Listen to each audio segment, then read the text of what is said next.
This is the Stop Playing Podcast with Sham and Shaka. I'm Sham. Shaka, what's going on, Sham? Chilling, having me a beverage. What you up to? Having you a what? A beverage. A beverage. Yes. It is Friday night. It is Friday Night Lights, and no lights yet. And you know what? It's been relatively quiet. Cue the lights in 5, 4. No, I'm joking. But I am also having a beverage. And I think I found the perfect distance of the microphone from my face so that I don't sound like I'm yelling at everyone. So I'm going to keep it right here forever. Boom. But how are things with you? Things are okay. Just been delivering food and stuff, like I do. Mm-hmm. Yeah. Hey, have you heard any union talk? Watch yourself. Watch yourself. Hey, you hear that talk? I'm not trying to call you a scab. You don't have to report it, but steer clear. I know, right? Actually, I did dig into that a little more, as I said I was going to. And independent contractors do have unions. However, the benefits of those unions are not as good as employed professionals. So, I mean, that's still jacked up. So it's the lower level, but it's the kind of stuff Uber people were trying to get, right? The drivers, because they've been trying to do this, from what I understand. Yeah, the benefits are trash though. So I don't know.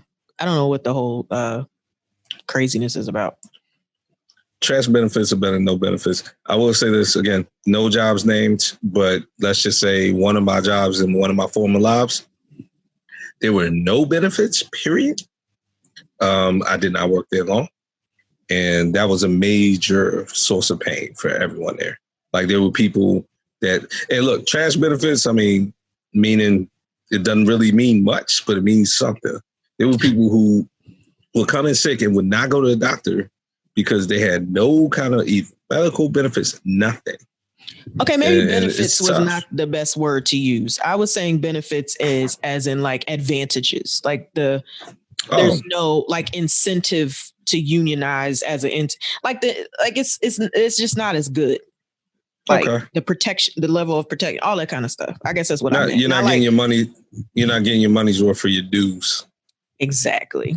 I guess that's what I was trying to explain. I hear that. But yeah, just out here. But it's been a quite hilarious couple days. So just in general, when I'm delivering food, is specifically to hotel rooms or to hotels, I should say. I kind of have a personal thing about going to the room. Like last night, I got like 3 in a row that I was delivering to hotels, and each one was like leave out in front of my door.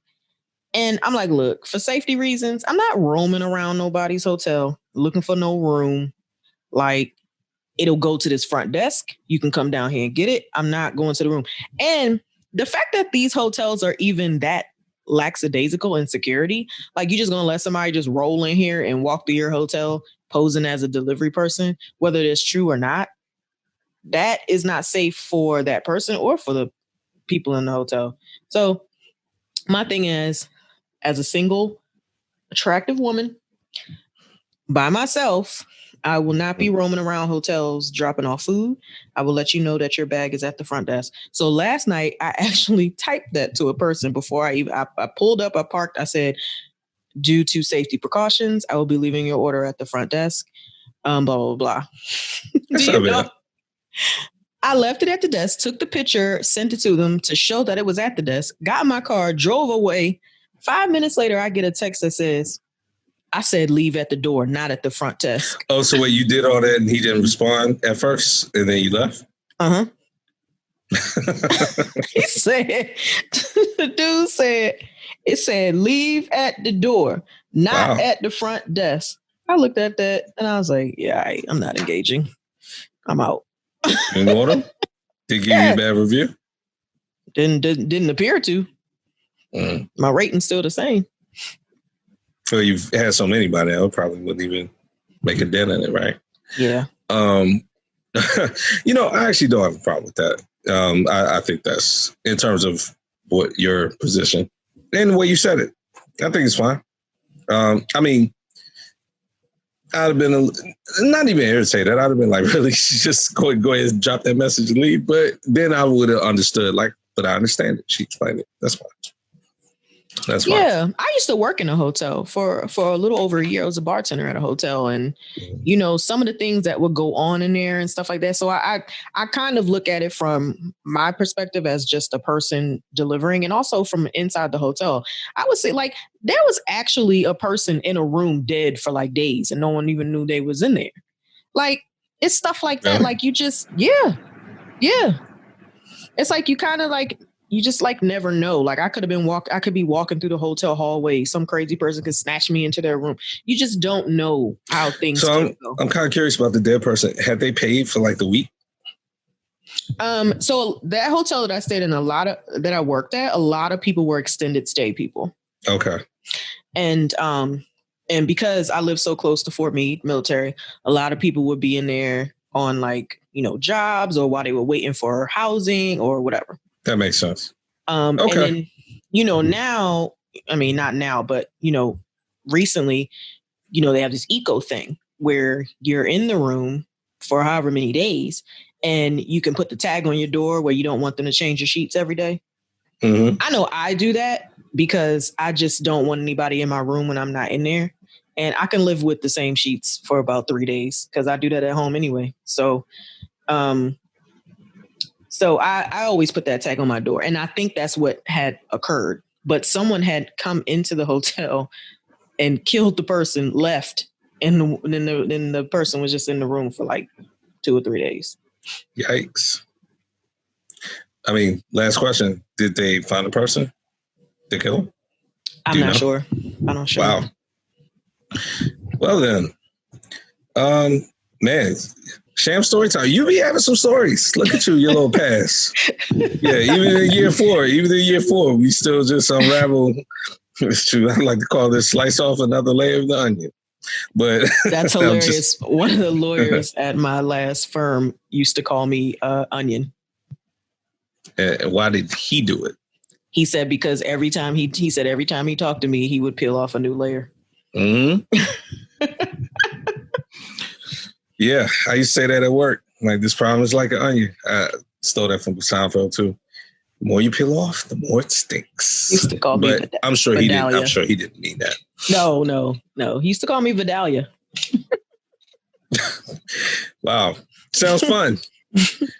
Well, listen. You know, I'll be transparent, and you know, we both have lost a friend of ours this week.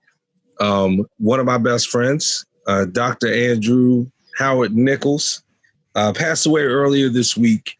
And we mentioned his name once. I want to say it was in season 2, I think, when he was battling brain cancer, and he had initially had a tumor removed, and it looked like he was recovering. And that was, it was looking good. And then last year and then this year, it returned, and he lost his battle this week. So you and I both knew him very well. I introduced the two of you, but you know, you guys formed a friendship as well. You kind of shared birthdays, not the same, but you all are Cancers, right? Mm. And you know, it's been a hard week in that sense for everyone who knew him. But I just wanted to, you know, and obviously you chime in as you want. This is one of my best friends in the whole world. I consider him like my brother. We called each other our brothers to our parents. And he was very important to me. I met him 20 years ago. College, couldn't stand each other at first. Like, I could see for that. A while. Yeah. Couldn't stand each other. We just happened to become friends because we were in the same clique, like overall clique. And we eventually bonded a lot more after school. He went out, studied, he got his master's at USC. He's the reason why I went to LA in the first place, stayed with him. And then we went out and partied and all that. And then he got his PhD at Penn State. So he became Dr. Nichols at like 26 or 7, man. I mean, he just blazed through all that stuff. And then was actively contributed in the educational field and all that. He's done a lot of just research, especially on the impact of the discrepancy in education as it pertains to minorities. He's done good work on that. This is somebody who I can go bar for bar with on politics, sports, hip hop, whatever. I talk to him every single day. We text, we sometimes call, all of that. And so definitely miss him. It was rough. We all know, and you definitely, we've seen loved ones get sick and stuff like that and pass away. So he will be missed. And I'll dedicate definitely, I think we dedicate this show to him. He was a fan of the show. Listen to it. Gave me severe feedback. Feedback you will probably like, but I'll never share it with you. Meanwhile, he gave me none. Yeah, that's a good thing. Trust me, you didn't want what he gave me. He was like, Sham's fine, but you, on the other hand. So yeah, I miss him. And like I said, I knew you knew him. So, and not knew him. Had a good relationship with him. Yeah. Obviously, I met him through you, and he was the subject of a couple episodes. One hilarious episode. Mm-hmm. Was, he didn't like that. Yeah, well, he'll be all right. Yeah. I felt that then, and I still feel that way. And we've mentioned him a few times, our Cowboys friend. He was always our Dallas Cowboys friend. Sometimes I call him my Cowboys people with source. Yeah. But, I didn't know him as long as you. I think I've known him now, like personally, I want to say like 2 years, but he was always kind of around. Mm-hmm. And it hit me very hard.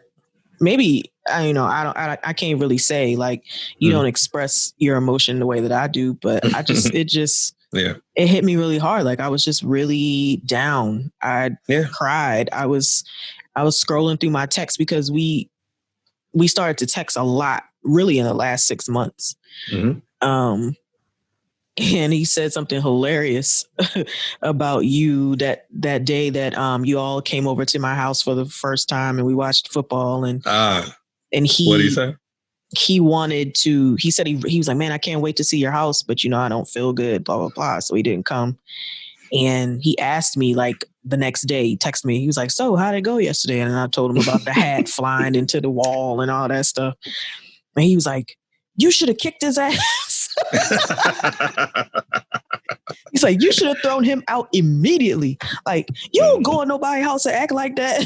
Like he was like coming for you via text. Oh yeah. And, he liked to do that. And as I'm reading it, I just bursted into tears because I was like, this is classic Drew. Just it's so Drew. I was just, it's crazy. Like, and it hurts more. I don't know if you feel this way when it's somebody that's your age. Mm-hmm. Definitely. Or younger. It's just kind of like, why? Yeah. And I told everybody, man, this was somebody, again, it was a very rare form of brain cancer they had. I don't even know the name or what have you, or cancer in period. But the point being, peak physical condition in general, like for a layman, peak physical condition, great shape, whatever. It's just random. Like there's no rhyme or reason to why this happened to him. Definitely in great shape. Yeah, why this happened to him. It's one of those things like a long time ago when it returned, he and I were talking and he fought and he did fight it to the very end. But there was a time a few months ago where he kind of was like level set and like, look, I have to come to grips with the fact that this is not looking good. I will fight it to the end and things always change. And we had those conversations all the way up till the end. And so, I know I don't express my emotions very well, unless it's anger. Yeah, you're good at that. I'm good at that one. But I was very sad. And look, now on to a good thing, and I'll say, and then we can kind of go to this. What's happened, I met him in college. And what has happened which tends to happen, especially as you said, we are all, you've already crossed this barrier, but literally like a friend of ours today, Kim, turned 40. And I talked to her, hadn't talked to her in a long time. People we hadn't talked to in a long time. Drew would have been 40 this coming July. But we're all kind of getting midlife, and we all are sitting here, and we've been, I mean, it's an unofficial reunion, and we're all like, you know what we haven't been doing? Keeping in contact with each other, communicating, spending time with each other. This is teaching us like life is too short for all that, especially in a pandemic when you don't know what's going to happen. I mean, the two are kind of related, but it brought the point home. Hey, and it's been a beautiful thing. We've been communicating, you know, making plans with each other. One of those tentative, like when the world gets normal again, we'll do this and that. So we'll see. We'll see if that hangs up, but it's been good to see everyone and feel the love. So anyway, so he would be like, why don't y'all go and wrap it up and get the show started? That's what he would do. He really would. He really would. So let's do that. Sham, we got some good stories this week. When we gonna get our checks? When we gonna get our stimulus checks? I have no idea, but let's tell people where they can find us before we get. Oh, you want to tell them where they can find us? Because I clearly have no interest in that, even though I went through the whole exercise earlier. Go ahead. Yeah, you have no interest, but I do. You can find us at www.stopplayinpodcast.com. Scroll all the way to the bottom of the page and you will see all of the podcast platforms that you can click on and subscribe, most notably Apple Podcasts, Google Podcasts, and Spotify. Remember, if you are listening on Apple Podcasts, please leave us a review. You can also check us out on YouTube at the Stop Playing Podcast YouTube page. Absolutely. Leave us some reviews, guys. All of our reviews are very good. So they are really good. Yeah. I'm impressed with us according to those reviews. And I'm telling y'all guys, when I get good reviews and then we don't get hate mail, that just encourages me. So I'm telling y'all, man, make y'all voices known. Otherwise, I'll keep kirking. But look, actually, Sham, Janet Yellen got sworn in this week. So doing a picture of the swearing as Treasury Secretary. As I told you, her son went to school with us. He was standing right there. And I did reach out, like, when we going to get our checks. So I'll let you know about that. He probably like, yo, get off my phone. I'm still waiting on that 600 that dropped like 3 weeks ago. Have you known anyone that's gotten that? Yeah, know a couple people. Oh, okay. Oh, yeah, then, okay. I'm about to make a call. All right, so look, Uncle Joe, Uncle POTUS has officially settled in. And it took absolutely no time for gridlock to immediately start happening. Okay? So he's issued, now, you kind of schooled me on this last time because I said 15. I believe that was in like the first hour.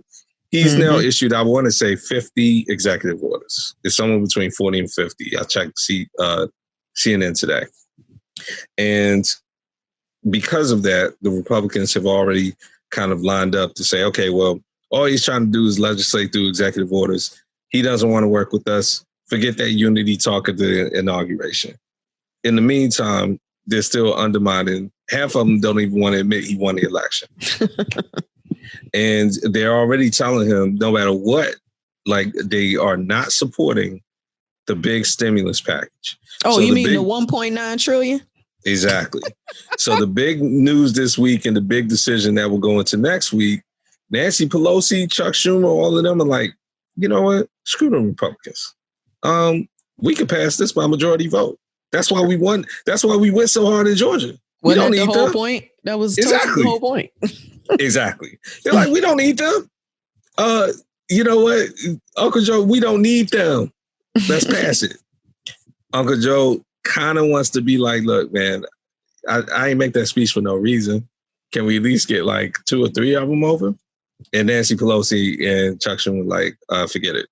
So this upcoming week will be the race of, if you can't get some people over here to agree with this, forget it. We're just passing it and we're rolling over them. I got the quote, though. You ready? Go ahead. I support passing COVID relief with support from the Republicans if we can get it. But the COVID relief has to pass. There's no ifs, ands, or buts. And what is that? Our speaker? No, that's Joe Biden. That's Uncle. Oh, that's Joe Biden. Oh, okay. Because I'm about to say, I felt like she's been talking way worse, way more reckless than that. Like, screw those people. Nah, he's, it's like you say, he's trying to be a little diplomatic about it. But he's like, look, I want the help. To sum it up, I want the help from the Republicans, but it's going to pass regardless. No ifs, ands, or buts, pretty much. Correct. And you know what? If you're Republican, you kind of see half of them want to be like, okay, well, we can make a statement by saying they passed it despite our objections, so we run on that. But it's like, what are you running on? Like, every American needs help. Even 45 was saying that checks were too small last time. Yeah, they he was saying that for his own reason. Yeah, he was saying that for his own reason. Obviously, because he wanted to look like Kamar. But exactly. But the thing about what is with are they not willing to agree to this because they're hoping that money will be available for their agenda at some point? Like, what is the holdup of them not wanting to help? Like, why don't they want to help? They don't know what they want. Half of them have rediscovered what is supposed to be a Republican ideal of fiscal conservatism. And so therefore that side would be, hey, we can't just be going out here spending money like willy-nilly, $1.9 trillion. That ain't willy-nilly. That's for the American people. And that's what they call it. They and actually, I believe those people said, let's let the first wave, as we just talked about, let's let that first bill land first, see if it helps before we just go out here and do another one. So like even Susan Collins and them said stuff like that. The other half is just like, we just got to oppose everything Biden does, period, like off principle, because he shouldn't even be president. So that's the half that's fighting. And, they can coalesce around fighting this, but the point being they don't want him to have easy victories because they want to retake the House. They believe they could retake the House in 2022 because they won seats this time. So they probably could, but I mean, there's a path there. There's no question. They probably could. They're already working on it. Now, some of them believe it's through 45 and some of them believe it's not. And that's the problem they got right now. They got to sort that out. So that's the stimulus. So Americans, meanwhile, still in food lines around the corner and still jobless all over the place. So the American people are the collateral in this fight. I mean, honestly, that's where the money should go, to the businesses so they can be able to afford to pay people so they won't be out of jobs. Exactly. But every time that happens, then what happens is some of the big businesses get it. Businesses that don't need it get it. It's not regulated. And then all of a sudden we got a problem. Oh, boy, why don't we just hire people to make sure that the money's going to the right people? Hello. Actually, we supposedly have people like that, but why don't we actually make sure they do that? But they don't do that. Now, speaking of another instance where we can't put one foot in front of the other, but it's supposedly getting better, is a vaccine. So we got the vaccine. The rollout was horrible. Uncle Joe comes in. Now, Uncle Joe comes in. And his team goes, first thing we want to say is the situation is way worse than we thought it was. Like they put that out there immediately. Like there are no vaccines available. There's no reserves available. Everyone lied to us. And so they're setting expectations real low. And like we talked about last episode, he was sitting there like, look, man, I'm just trying to get 100 million like shots out. Now people are saying that's too low of a bar. That's why he was getting mad, because he was like, hold on. When I said it, nobody had a problem with it. But now, like, all of a sudden, if we could put one foot in front of the other, y'all not going to give me props for even giving the 100 million? But that's kind of like how people are treating it. He is meeting with the governors. The governors are kind of like trying to work with him, but they're like, look, man, when are we going to get the vaccines? What is the plan? He is giving plans. The press secretary is out there every day. And Sham, her press conferences be like an hour. Yeah, I mean, and I'm like, ma'am, you don't have to do that. Like, for real. She's overcompensating. Yes. Like, ma'am, like, honestly, your predecessors were so bad. I said it last time. You could go out there for 15, 20 minutes. Answer some questions. One thing I like, she said, as far as COVID, we're going to do 3 press conferences a week with the team. They answer those questions. To me, I feel like the White House should do 3 a week. We done been so far on the bad side now that at this point, I don't feel like we need to hear from the press secretary every single day. Go do some work. How do you do some work? Give us a report every other day. Let me know what's happening. An hour every day for what? Like, what's going to change between 12 o'clock today and 11 o'clock tomorrow? You know what I'm saying? So, but that's the vaccine, though. I will say this, Sham, with the vaccine, it's already reports. Look, they're not getting them out to people. Like people are jumping the line like we felt that would happen. But people are also like, hospitals aren't keeping good records. People aren't getting good records. There's some people who are supposed to be getting the second ones. They're not getting, So this is a mess with the vaccine.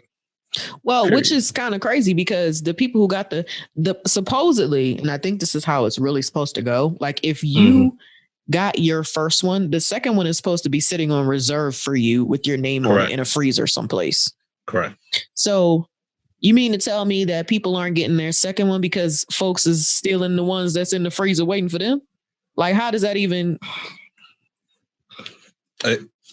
Nobody's keeping track. And Sham, I sent you the story. I didn't even want to make it a story, just a mention about the vaccine. Sent you a story about the couple in Canada. Oh, the ones that jumped in and stole them from the indigenous folks? So some casino CEO who's in his mid-50s and is supermodel. Well, she didn't really look like a supermodel. Not at all. But she's supposedly a model. 12, though. Yeah. 20, 30 years as junior. Took a plane, acted like they were hotel employees and went to an indigenous population and stole their vaccine or pretended that they were part of them to get their vaccine. So essentially stole it. And then we're going to take a private plane out. Update on that. At first they were going to get a fine. Now they're looking at jail time. Hell yeah. People there raised up a storm. So yesterday, as of the report, they're getting jail time behind it. Or at least they're looking at it. 6 months. Yeah. Put them in there and throw away the key for the 6. Like, this is the kind of stuff people are doing, though. Which is why, I mean, if they're willing to do that for the vaccine, y'all need to stop playing. But, that's another story. Y'all is some of the people who don't want to get it. Indeed. Now, before we get off the vaccine, I'm going to say this. Sham, I was watching Sunday morning. A good Sunday morning update, by the way. Black women still saving the Republic. I haven't talked about her enough. I'm off my Jake Tapper thing. You know who need to take over CNN and meet the press and all that? Abby Phillip. That fine black queen be over there. I'll be like, yo, Jake, shut up. Let her talk. Let her talk. Jake be rude to her. He be turning, looking at Dana Bash. I'll be like, yo, Jake, I'll be capable for you, but do not treat Abby Phillip like that. We're going to have a problem. They done gave Abby Phillip her own little Sunday show. That's my new favorite Sunday show. If Abby Phillip don't cover it, then I'm gonna look at everybody else like, well, you know what? Whatever. They put her at 8 o'clock in the morning though. Sham, I don't like that. That's too early. I'll get up, but my point is they trying to set up for failure with the ratings. I know what they're doing. They need to move it later. But anyway, old people will be up. I know, and people like me, but she was up last week. She was talking about all these issues, so she got her own little Sunday show. I watched all the other Sunday shows, Meet the Press and all that. Face the Nation, though. So Abby couldn't land this one. Not yet. It was her first episode. They had Deborah Burks on. She was up there with Uncle Tody the whole time until maybe, September, October. She got out there at the end. Sham, this is a wide-ranging interview. Here are the main points from it. Deborah Burks said that she would put together graphs, give them the 45 to bring up there. She didn't even really talk to him. There was always buffers in between them. That's what she was saying. By the time they go to the press conferences, he would bring up other graphs from other places, and she knew that those graphs were fake because she'd be like, they were alternative data. So she knew they were lying, but she didn't know what to do. This is her version. She also said that she would try to go to the governors of some of these red states and tell them point blank, like, you got to tell people to wear masks. Like, here's the data. And they would just completely shut it down. Her whole thing was, this was a wild-ranging interview. And the host of Face the Nation, Margaret Brennan, was like, okay, well, you know what? The difference between you and Anthony Fauci was people could tell that Anthony Fauci wasn't comfortable, like, going up there peddling lies and stuff. They're not saying you peddling lies, but you would be going up there kind of like complicit. And she was like, I didn't feel like that. And she was like, no, you were like that. And she pushed and she was like, look, I was overwhelmed. I didn't know what I was in the medical field. I was never in the political field. I didn't know how to handle it, which was the most real thing she said. But she backed up a lot of stuff. She said that when 45 got corona or got COVID, nobody in there even tested to see like how he got it. People were running around the White House without masks. None of this is a surprise, but to hear somebody actually say something, it's like seeing the tape after hearing a description of something. It was a horrible interview. It was the reason we're knee deep in the pandemic. She said she would go in the room, give data. They'd be like, nah, we ain't trying to hear that. And then let like somebody else come in with the opposite stuff, fake stuff. And they'd be like, okay, that's what we're going to peddle out. Which is like, ma'am, if you knew that, that's the definition of carrying water. Period. Right? Yeah. It's carrying water. It's carrying water. I mean, it is what it is. So you didn't see the interview. Don't waste your time. That was it right there. Yeah, I would not want to see that. Right. Honestly, the next story, and really even a story we just got, the impeachment articles were filed last week against 45, his second impeachment. He's now out of office. He's going to plan his defense. He has to pay for his own defense, Shan. As he should. My only question is 45 going to show up for the trial? He's got 5 lawyers. I doubt it. Yeah. That would be great if he showed up, though. At he least just one added day. Another one today. I know. Who's taking these cases, man? I did like that he didn't want to pay Rudy Giuliani. Did you see that story? Well, didn't he get disbarred? So it didn't matter. I didn't see that he got disbarred. Giuliani? He got disbarred. Are they like aiming for it, or did it happen? He got disbarred in New York. I don't know where else he's barred to practice, but he got disbarred in New York. It's official? He got disbarred? Nice. Yeah, like 3 weeks ago, I want to say. Oh, okay. I know 45 didn't want to pay him. I mean, would you pay him? I mean, he shouldn't have paid him in the first place. Like, pay him for what? Acting crazy? Yeah, he said he didn't do enough. No, he didn't want to pay him for not winning his election cases. So I don't know what that means. It's like, dude, you didn't win the election. So, I mean, he's still your lawyer. You got to pay for services rendered. Exactly. But that's 45. Like, services, what are those? But the services are when you do what I asked you to do, whether you tried or not. Right. Regardless of the outcome. Regardless of the outcome. I did the work. Right. It's like, no, ain't it regardless of the outcome. I'll pay you for the outcome. Shoot. If that's the case, then lawyers would never get paid. Exactly. In 45's world, you only get paid when things are exactly what I want, regardless of the effort. So there it is.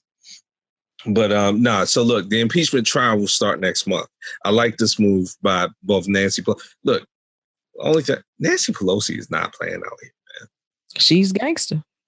And when you want to talk about gangster, these crazy House Republicans like Marjorie Greene, the QAnon chick and all that. Man, Nancy Pelosi, I know, forget it for real. Nancy Pelosi came up there yesterday and said, we have enemies from within the House. And they said, and then somebody said, well, one of the reporters said, can you clarify what you mean by enemies? She said, there are people within this House that try to be gun into here and threaten the lives of everyone. They need to be kicked out of Congress. That's what I mean.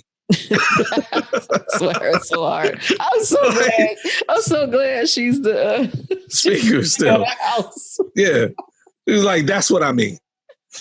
She was like, and I did like this after the insurrection. I know I talked about that before. When she got up there and she said, look, People keep asking me why I'm pressing impeachment so hard, even though Donald Trump's out of office. Whatever. He incited all these people. And she said, and then to have to watch, and I meant to bring this up last episode, to have to watch those thugs and those hooligans and all that come in here and then have to watch people of color. She was talking about the custodians and all that. She was like, clean up after them and all that. She was like, I want all of them in jail, including the person who basically incited this. 45, period. And I was like, good. Keep Kirkin. She's Kirk Fox. So that's impeachment though. It'll start next month. We're trying to get some stuff passed before that. You saying, what? He's not going to be found guilty. Oh, he's not gonna be convicted at all. They need 67 senators. 17 Republicans are not going to do it. Although, Shem, I remember something you said. They keep mentioning Mitch McConnell don't like him no more. Period. Mitch McConnell might vote for it. He can't get the rest of his caucus to do it, but they were like, yo, Mitch McConnell has not spoken a word to the president since December. And I remember when we taped in November and December, you were like, yeah, he ain't talked to him before that since like September. Yeah, he ain't talked to him. He had like a big issue with the COVID response. And now, like that. And he was mad. He was mad about the insurrection. Like, look, man, I don't like how y'all dealing with COVID. Now you sending your little foot soldiers up here to try to like murk me. Yeah, forget it. I'm voting you out of office. So that's the impeachment. And finally, now, Sham, non-political story, but have you been following this? The stock market this week. I'm so confused. So look, like all of a sudden in my news feed, I just kept seeing all these things about Robinhood and GameStop. Yep. And first of all, who's buying GameStop? Like, aren't they like closing? I was so confused, like why GameStop stock is suddenly like the thing to buy and why it's like crashing Robinhood. Like, I don't understand. So not just GameStop. And I'm going to be transparent with you and everyone on the show. AMC as well. I bought AMC stock last year in anticipation of the pandemic being over, people returning to the theaters. It was a long haul. It was a long haul. GameStop and AMC had surges for different reasons. I think for GameStop, yes, they were going through some and are going through some difficulty, but there was a belief, fabricated or not, that with the release of gaming consoles and stuff like that, that there'd be like a resurgence. And then that caught fire. But really what people are saying is it was manipulation by retail investors. That's what they call everybody on Robinhood now, which is the common man investing. Okay. The bottom line is this. Those stocks surged ridiculously earlier this week to the point that Robinhood and some other major brokers, Robinhood is getting the major backlash because people wanted an excuse to backlash against them anyway. But some of the other online brokerages too stopped trading. They didn't allow people to trade their stocks. They had to close all of their positions, basically forfeit all their shares and just close out. People are calling this market manipulation because the big investment firms and the hedge funds don't want the little guy to be able to control stock price. They want to control stock price and let the little guy lose money. So on Thursday, a class action lawsuit was filed against Robinhood and the online brokerage firms by some of the regular traders who weren't allowed to withdraw their positions to make money or trade normally on the platform. Yeah, so in general, what this week has been about with watching this story move is a few things. Exhilaration from people who kind of like just have dabbled in the stock market through Robinhood and through other various platforms, and they've seen their positions in these companies go way up, and therefore they make a lot of money. Some people, it's almost like a casino in a sense where you're on a winning streak and you just quit where you're head. Some people took, sold that day before everything froze. Made a lot of money. Some people decided to tell everyone they were making a lot of money, which made it a big story and caused it to freeze. And then they couldn't get their money out. Some people never got in it at all. But the point being, after it froze, you went from exhilaration to, because this actually before it froze, there was a massive sell-off. So the price dipped. So people who were buying it on the way up actually lost money. So you had exhaustion from that. And you had just people not knowing a lot about the stock market and not knowing how quickly you can gain and lose money. Walking away from it with a sense of like, okay, we're getting screwed over unless you're one of the early people who made some money. And then with the class action suit, what you got is you guys, the big companies, are trying to prevent us from playing the stock market like you play it. Because it was the big companies that were like, look, we got to stop this. All right. We got hedge funds. We're trying to do shorts. We're trying to do whatever. We cannot let random people who are just stumbling in the Robinhood, they don't have to pay for trades. They don't have to do whatever. They can just sign up, get an account. We can't let them make the type of money relative to them that we make and control things. We control it. Y'all are not. We're stopping trade. And so going into next week and after that, it's going to be a big thing. Like, what does the future look like in the economy? How many people are going to be able to be involved and pull levers? That's what this suit is about. And that's what this week's been about. People trying to understand the stock market, how it works. You and I talked about the black stock. I mean, it's everybody, though. It's not just black people. That's what it's been about with GameStop and AMC. And like you said, it goes back to your first question. The stock market, in a lot of ways, is fluff. It's perception. Why in the hell is GameStop a hot stock? Why? Yeah, that was what confused me mostly. Yeah, I didn't even read into what it was. Because matter of fact, I got a PS5, as you know, recently. Mm-hmm. I bought games, but guess where I bought them from? The PlayStation Store. Right. Like, I just downloaded them. Like, okay, sometimes it's fine to have the actual disc. But right now, who's going to GameStop buying games? Like that, I was like, okay, that's so weird that GameStop stock would be going through the roof. AMC is a little more reasonable because why? Actually, I was about to say, think about AMC though. Why? For the very reason that you just said that you bought it last year. I did the same thing with Marriott. I had read an article that said, once things start opening up, people are going to start vacationing again and staying on these properties. So I bought a bunch of Marriott stock last sometime in 2020. And now it's like, brought me a lot of money in.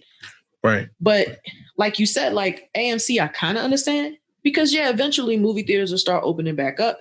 But with the way that gaming is now, like I just don't see that having the same result for GameStop. Before we get off this, think about this for a second, though. Everything I said, I agree with. Everything you said, I agree with the principle. But that's the reason why AMC was surged last year, which it upticked slightly, but that's fine. Why would AMC stock surge now? Especially when you have HBO, Warner Brothers, and all these things putting out this stuff, basically saying we don't think that the theaters will be open again in the same capacity. It's all it's like reverse engineering. It's basically like, okay, this will be a time where people will sell. But then again, perception. If I think a lot of people will sell, then a lot of people will sell, then the price will go low. So let me buy it now. So let me now trigger a buying frenzy, which will then spike it up. That's all. And I hate to, trust me, I'm not a master of the stock market because if I was, this podcast would be like on everyone's television right now because that's how much money I would have to put it there. But the point being, a lot of the stock market stuff is perception. It's nothing. It's fluff. And the big companies know that. And they don't want the little guy to make money. Now, that's my hot take. But the point being, to stop trading and then make somebody file class action, That's big news. That is bigger than political news because everyone was involved in this who had a little bit of money to put. Robinhood allows anybody with money to trade for free. You can even buy partial stocks in Robinhood. You don't even have to pay the full stock price. Yeah, I got a Robinhood account. And they've been taking a beating. Yeah. I don't use it though. Somebody was like, hey, if you sign up, you get a free stock. And I was like, all right, cool. So I signed up and got my free stock and I ain't touched it since. Right. I don't use it for my trading, but the point being, you could buy a piece of a stock from Robinhood. Like that's what they did. They McDonald the stock market. So. Well, you could do that. I don't know if you remember this. It was it was called Share Builder. Mm-hmm. And it was owned by ING. And then it got bought out by Capital One. Share Builder, the orange account, the dot. Yep. Share Builder introduced me to trading because you could get partial stocks. You can just say, I want to put $50 on this. And whatever that $50 ended up being, whether it be 0.2 of a share or 5.5 shares, that's how much you would have. And you could just every week or whenever you wanted to, you could just keep adding and building shares. Yeah. And I think the difference back then, Share Builder was a lot cheaper, but they still charge commission on trades. Yeah, it was $4. Yeah. $4. So with Robinhood, they took that same principle and removed the commission. And that's the difference. But yeah, no, I remember Share Builder. Definitely. Schwab recently started doing Schwab slices, which I think is hilarious. Mm-hmm. So yeah, so that's the story that's gonna, that class action suit. I mean, as most suits do, they make big splashes in news when they first happen, and then they get settled or whatever. So once they get out of the news, they'll probably get settled. But we'll see. Any other news from your end? Just that AOC don't want to work with Ted Cruz on this. Awesome. You want to lay that one out? So, like you said, Robinhood is, facing some fury over the decision to stop GameStop, AMC, and all these other trades. So Congress is basically like looking into it and pretty much saying that they need to be penalized for pretty much instigating this whole like stock market thing for the week. Yeah. So great. Yeah. AOC tweeted that they should be investigated because hedge funds should be freely able to trade the stock as they see fit, right? Yep. So Cruz said that he fully agreed, and that's all he said. That he fully agreed. He fully agreed, and he had an emoji pointing down at her comment because he was retweeting it. Right. Yeah. So her response was, "You almost had me murdered 3 weeks ago, so you can sit this one out." She said that. And moving on from the Capitol riot requires accountability. That, and I don't know if it was in that same comic, but I think a subsequent one. He didn't answer her, but I think she went further and was like, listen, I'm willing to work with any other, or not any other, because there are a couple. She was like, most other Republicans, most other GOP I'm willing to work with. But if you want to help, you can resign. And she told him to stop cloud chasing. Well, she used those exact words. She said, "Stop cloud chasing." Well, he did kind of respond, which led her to say maybe that was okay. Yeah. He said, he made a general statement that was just like, there's a lot of bipartisan anger and rage amongst the Democrats, right. And it's not healthy for our country, especially since we are trying to heal and unite. It's not conducive to healing or unity. So, she was like, you haven't even apologized. Like, what are you doing? That's right. So she wants all the smoke with Ted Cruz. But I feel like everybody should want all the smoke with him. Like, absolutely. It's a waste of space. He should have been kicked out of him, Josh Hawley. Listen, my smoke for the Capitol insurrection, if I didn't say this, well, no, I didn't say this because I made it sound like it was just about the people. Nah. Ted Cruz, Josh Hawley, all the members of Congress, that batshit crazy woman, Marjorie Greene from Georgia, the QAnon lady, and all of them other people, they need to be kicked out of Congress and they need to be put in jail. They are complicit. And AOC, She is right in saying this. Y'all, had that gone, honestly, let's keep it a buck.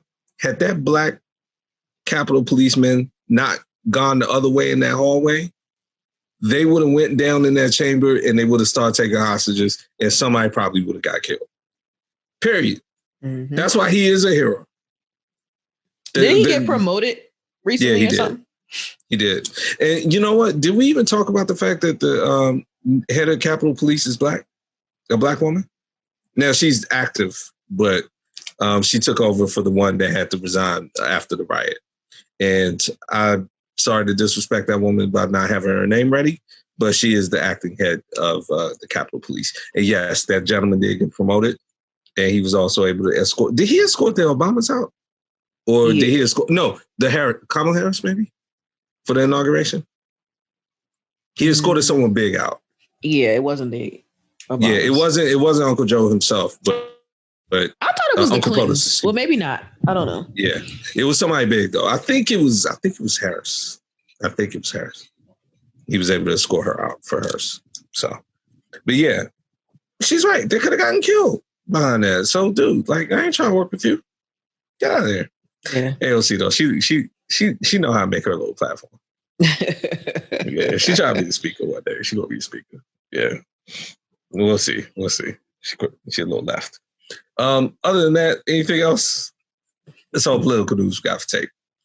Ready to move on to some entertainment. Let's go. Yeah. Listen, in memoriams, right? Here we go again. But tribute. You know what? Now we call it tribute. Life tribute. Cicely Tyson. Whew, a giant. The queen. The queen. Yeah. So many things she was in. What was your favorite role? The first thing that I ever remember seeing her in, that I actually had knowledge of her being in, I should say, was the Jane Pittman movie, because we had to watch it in 5th grade. Autobiography. Yep, the autobiography of Jane Pittman. I just remember that thing being so long. But because I think it took us a couple of days to watch it in class. But that was the first thing that I'd seen her in. I don't know what my favorite thing I saw her in. So my favorite is I wouldn't call it random, but you see the movie Hoodlum with Lawrence Fishburne? He played Bumpy Johnson. Mm-hmm. Have you seen it? No, I never watched it. Oh, okay. Yeah. She was in it, and she played. I forget. I mean, these were all based on real people. So he played Bumpy Johnson, and she played like the,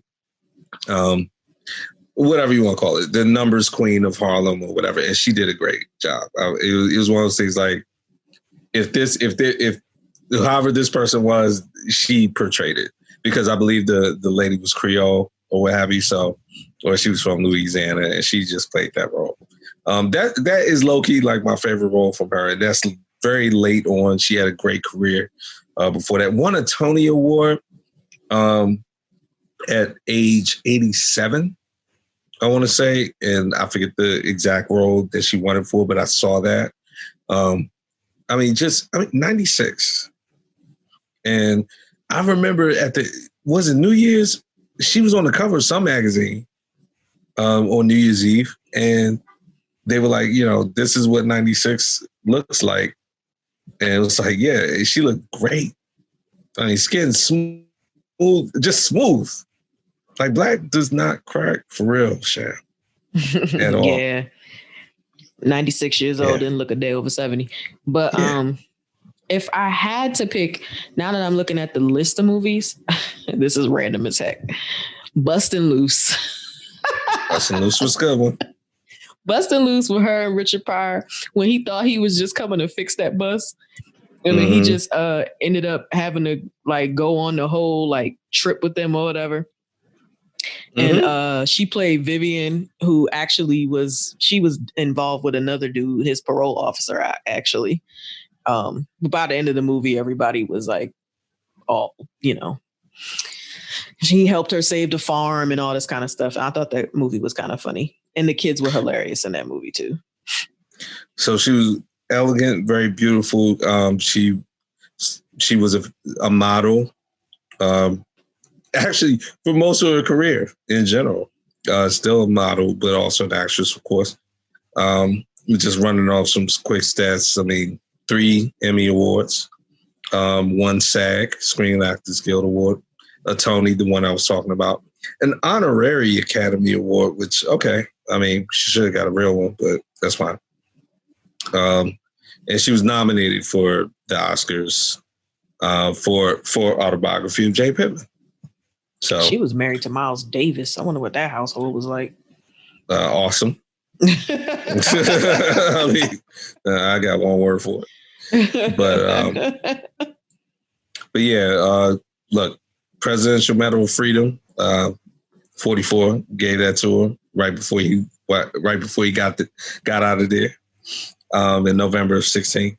So just awesome career. And look, just one of those symbols and paragons of just Black beauty, intelligence, and just excellence, Black excellence, and personified.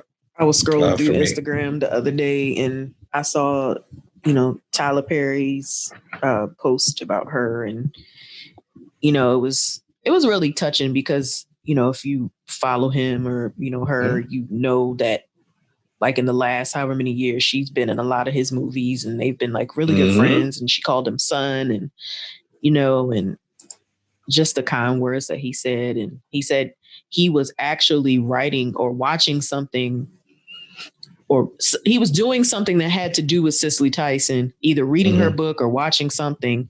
And Oprah called him while he was doing that and said that she had passed away.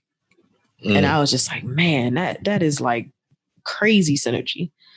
And I was just like, man, you don't like his movies. Some of them you do, but a few of the like crazy, the Medea ones, she's been in a bunch of the Medea ones as like either like an auntie or like a cousin or something like that. Yeah, definitely. She was in Diary. She was in the last one he did too. That was the Netflix one that everybody was making fun of.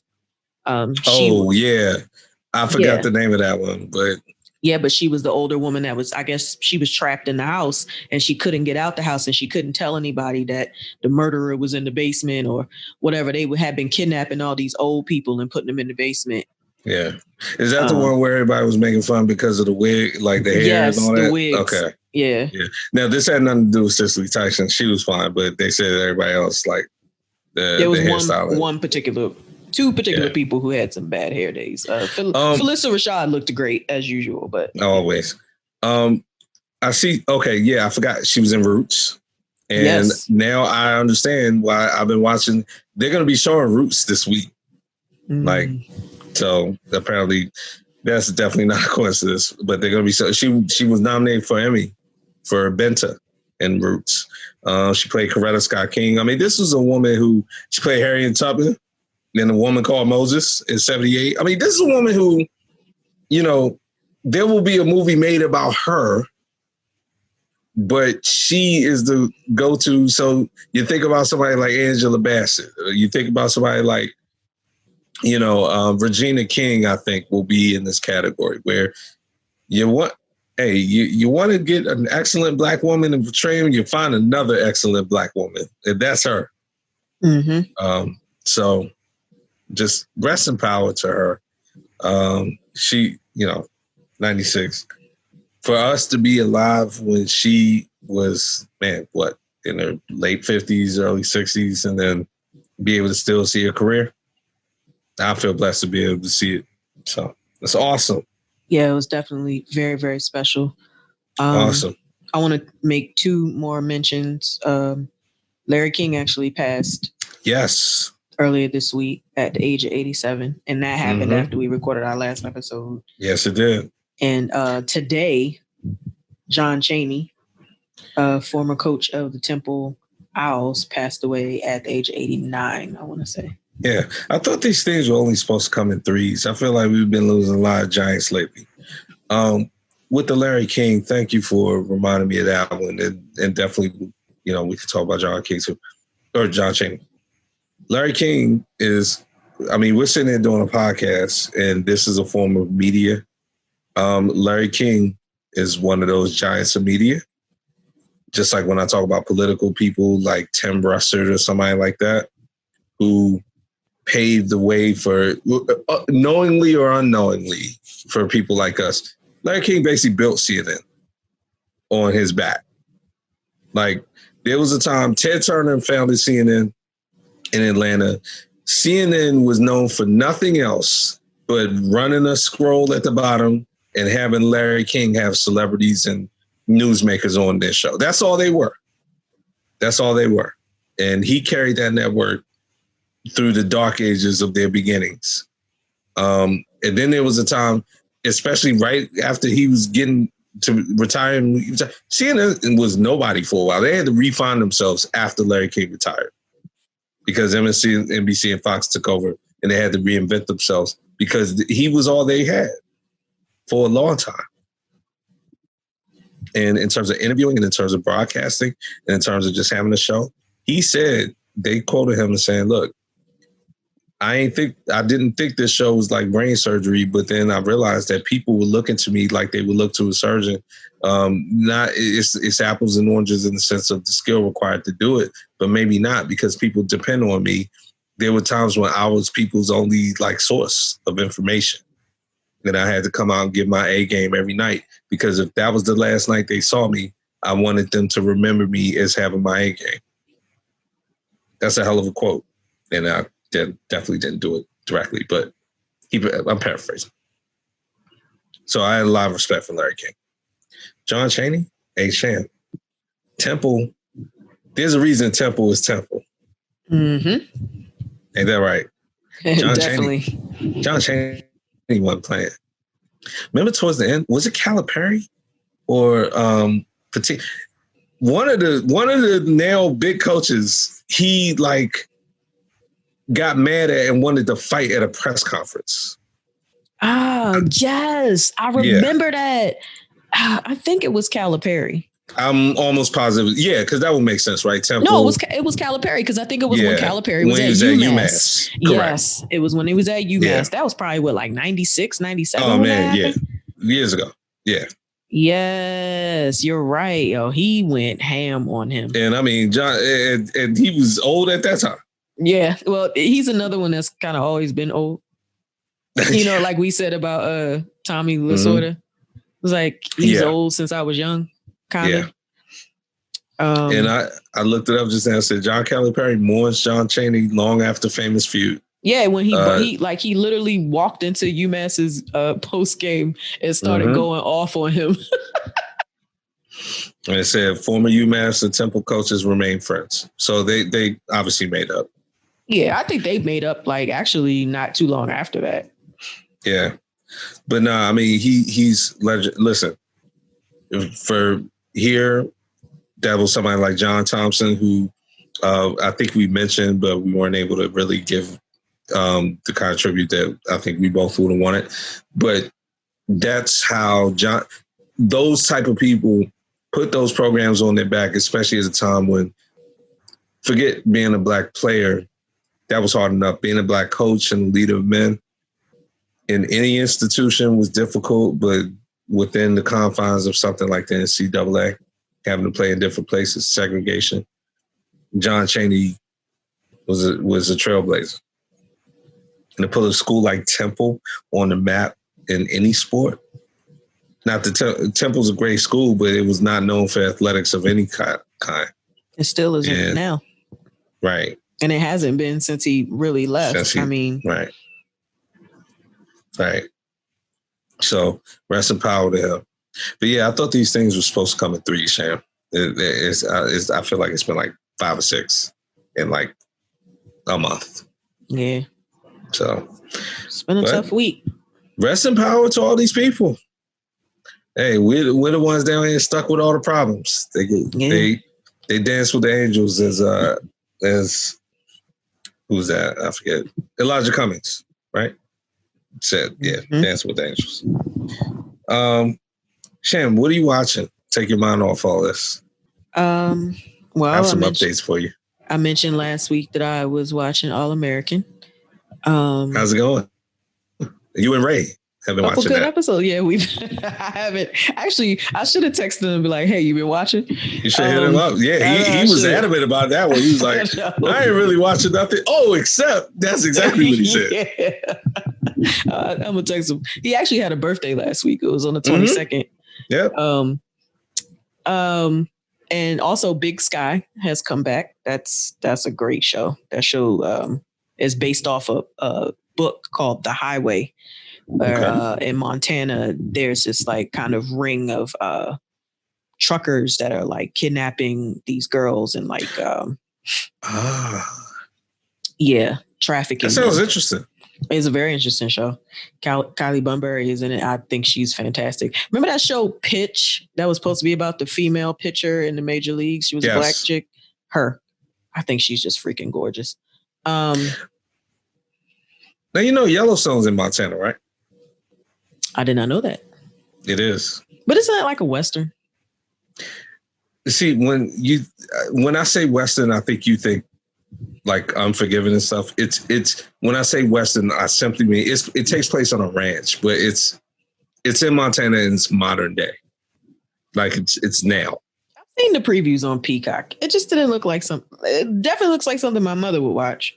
If you're watching a show about Montana, it's I'll put it this way, it can't be that far off from what you're watching. I mean, maybe not, but this is about sex trafficking or, trafficking. So I don't know. I think it's more the subject than, but yeah, other than that, I can't really think of anything right now. So I have a couple of updates for you. Okay. I watched Batman. I watched Batwoman. I mean, we knew I was teetering. We knew I was teetering. I teetered. There've been 2 episodes. Clearly, I'm not going to spoil because you're still miring through the first season. All I can say is I feel completely satisfied that I know what happened in the first season. And I am very intrigued by, and I forget her name, but the point being the new Batwoman, the young lady. Leslie. Thank you. H.U.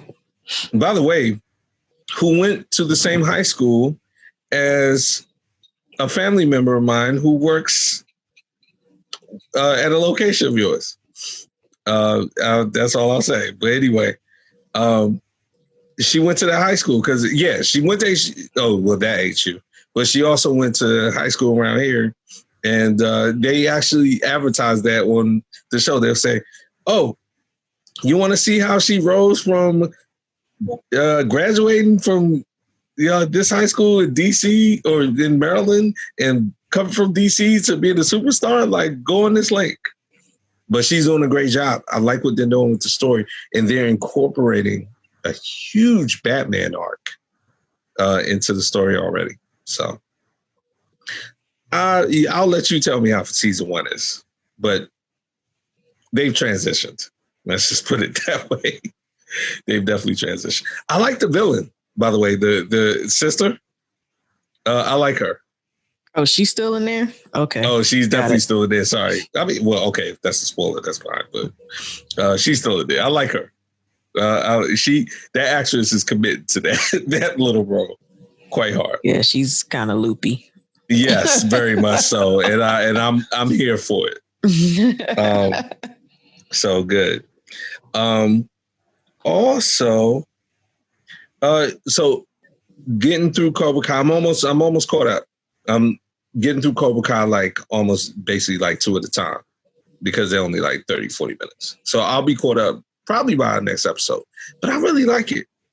I liked Karate Kid. Did you like Karate Kid? I've seen all of them, even the reboot or remake. Oh yeah, you really liked it because I didn't see any after the Hilary Swank one, and I wasn't too crazy about that one. I mean, there was only one after that. And exactly. That was the one with the Will Smith. Jaden Smith. Yeah, so you saw all of them pretty much. Because Karate Kid Part 3 was before the next Karate Kid. So. Mm-hmm. I like 3 too. A lot of people didn't. I did. But I like Cobra Kai, man. I told you it was gonna season 1 is like, man, I said, the only thing I said to you was season 2 is better. I mean, I like season 1 a lot. And yeah, you're right. I mean, season 2 has been very good so far. But I like it. And I just like that it brings the point home that there, I don't want to sound like 45, but there are two sides to things. And it depends on your point of view a lot of times about what's good and what's bad and all this and all that. Everyone has a story. So I had sent you a text about a show that I wanted you to watch, but you did not reply. What show? I must have missed it. I'm sorry. I normally reply to your text. So it's a show called Good Girls. And I asked you if you watched Mad Men. Yes, I did. Because Christina, and I never remember that text. I apologize. Christina Hendricks is like one of the stars of that show. So like on the surface, the title Good Girls is probably not something you'd be interested in, but it's a crime comedy drama about these housewives that end up in the drug game. Why wouldn't you not think I'd be interested in the show? Because it's on NBC. Okay, good. Because I'm about to say Good Girls in general. I don't mind that. One thing, I will check it out. Because I've been checking out stuff left and right. The reason I thought, well, maybe I said, well, he said he watched The Good Place, and that doesn't seem like something that I thought he would watch. So maybe he would like Good Girls. And I think that you would like this show. But it doesn't seem like once you watch the show, you're like, wait, this isn't what I thought it was going to be at all. So that's what kind of like draws you in. But 3 seasons are on Netflix. They were renewed for a 4th season that's going to be on NBC sometime this year. I don't know when. So you definitely have a lot of content to watch to make up for it. I will. 2 other quick things. One, Titans. Now, I'm late on this because I believe the 3rd season is underway in terms of about to drop.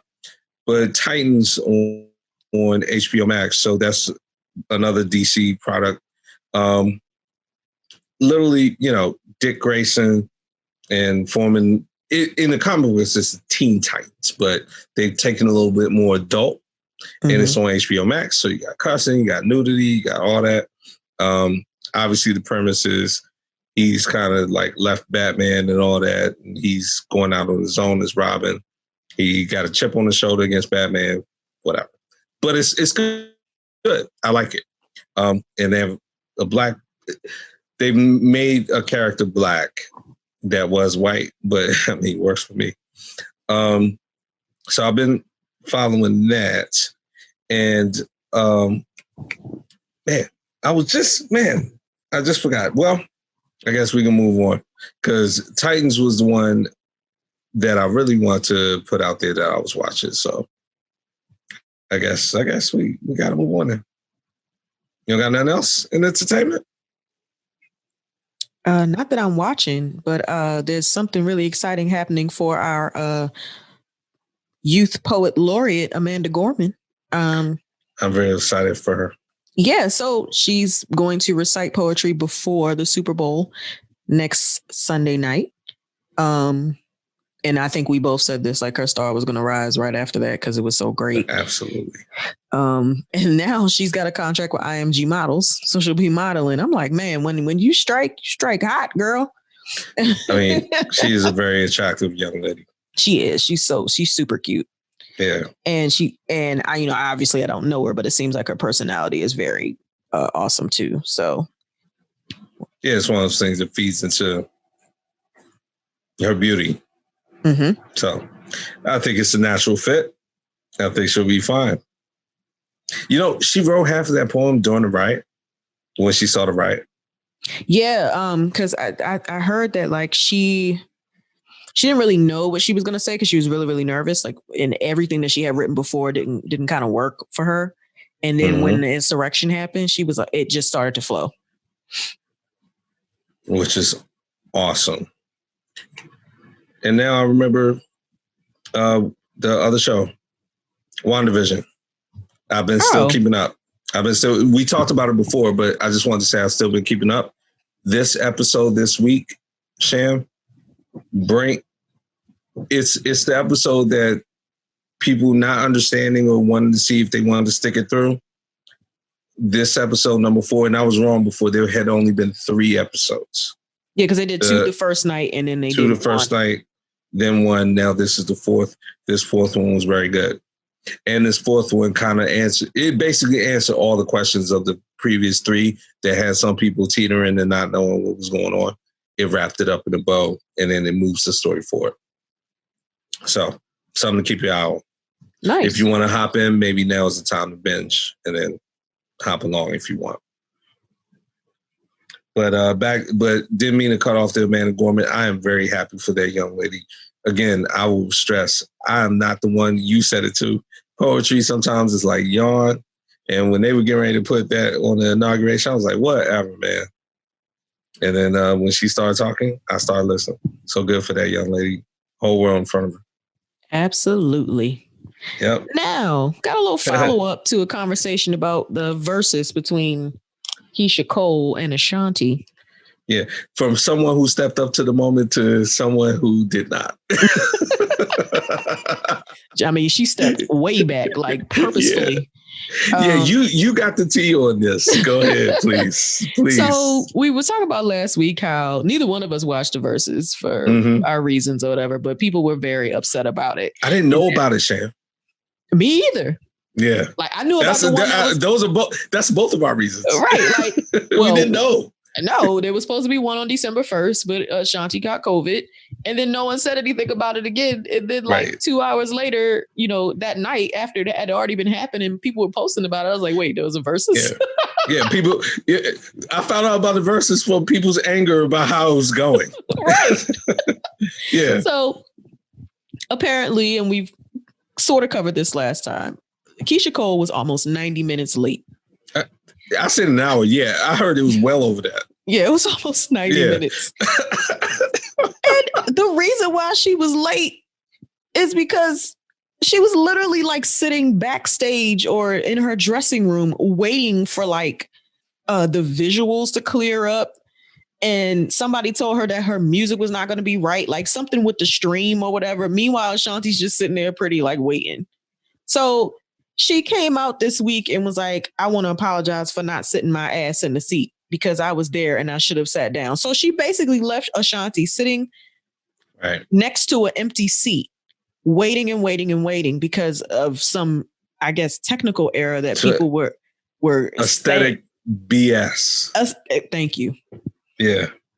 When even if there was a technical issue, you could have just sat next to her and maybe had some fodder, play up the IG viewers or something instead of just basically standing her up for 90 minutes. I mean, did she not see how Snoop and DMX came out there late? But all of us who were mad about that immediately forgave them when they started bantering and drinking Kool-Aid and smoking weed, doing whatever. Because we was just so happy to see them and happy to see them bantering. Like, she could have did that with Ashanti. Right. Like, what does Keisha Cole think this is? I don't know. And then she came out with an attitude. And then people was like, saying she was all nasty. She was like, well, I wear my heart on my sleeve. So whatever, basically. It's like, ma'am, the whole point of verses is to give people an outlet during the pandemic. That's how it started. That's why it was such a good idea, because the stars can't go tour anymore. People can't see them. So this gives us a venue. And then it turned into a thing. You're going to act like a diva about it? Like, Snoop was out here dancing during verses. Right. During the break, when DMX was like, I got to go to the bathroom and ran off. And then Snoop sat there freestyled and danced. And that's great. And hello, you so concerned about looking aesthetically pleasing and the thing not being blurry and stuff, and you walked out there in that outfit? And then, Sham, there was some memes that said there was a little bit of a crack pipe situation happening behind her. Yeah. Did you see that? They were saying she was sauced up, and she was like, no, I was not. She's like, you can't hit high notes and sing on key or whatever if you sauced up. That's what she said. I like that kind of denial. Ma'am, was there a crack pipe behind you or not? Or no? Tell us that wasn't a crack pipe, and I'll feel more comfortable with that denial. Don't tell me what you can and can't do under certain conditions. That tells me you know that very well. Yeah. But then on the flip side of that, whatever. Ashanti, she was in a recent interview promoting her single, and she was so classy about it. She's like, well, I obviously thought she was going to be there a little bit sooner. I just felt like as women, camaraderie, if someone is late, you hold on a little bit. I didn't even realize so much time was going by. So she didn't even realize 90 minutes had gone past. And then she was like, I was like, okay, I have to go out because there's just people sitting there, whatever. But then she was like, and then she defended her after that and said, well, everybody has their days. You know what I mean? What? Ashanti's so nice. She's so gracious. You know what? It made me think Ashanti probably understands that you can't let a headline get in front of the story, kind of like our lucky number 24 episode 10 of our podcast. When she had 24 people show up at her party, she doesn't like headlines getting in front of the story, Sharon. They had 8.1 million people watching it. Ashanti's come a long way in 10 years. She couldn't get 24 people at a party 2 years ago. All you need is a pandemic. Everybody show up. Ashanti, I'm gonna leave you alone. I love Ashanti. I couldn't let an Ashanti story pass without saying that we named an episode of this podcast after the fact that she had 24 people at a concert. Lucky number 24. We did suss it out. It wasn't her fault. No, it wasn't her fault. It was promoters. But, right. Hey, whatever. And Ashanti, you're beautiful, number one. Like Ashanti, Maya, these are all the kind of people, like, if I met them, whatever. Yeah, goals, like you like to say. I have different types of goals. Yeah. But all I want is for people to sing on key. That's all I want them to do. I mean, can we start with can you show up? See, people act like I was tripping when I was like, look, man, the only time I watch a verse is like, I need to be assured Cass will show up like reasonably on time. This is why. And 90 minutes late. Anytime I say an hour and I was undershooting, that's unacceptable. How do you show up 90 minutes late to a Zoom conference, Sham? That's what this is. That literally means you can just show up from wherever, whenever. That's the most black thing to do. It's horrible. Because of the lighting. Her dressing room. She didn't want to look blurry on camera. You're sitting in the next room, people waiting for you to show up, and you don't show up outside. And then when you do, you come in that. Whatever. You would have thought I was a Keisha Cole fan. I don't even care, but it's disrespectful. Yeah, it is disrespectful. It's disrespectful. People showing up for this. You lucky they ain't paid. You see, this kind of stuff. Look, where's Lauryn Hill? I was about to say earlier, Keisha Cole, where's Lauryn Hill when you need it? Just tell us it's somebody's birthday. Just tell us your son's birthday. Okay, Lauryn Hill at least had the decency to come up with an event.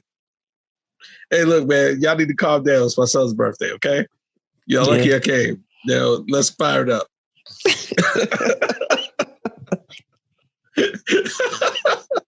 Lauryn Hill, actually, I'm sorry. Yeah, Lauryn Hill, that was a more audacious thing. Those people actually paid.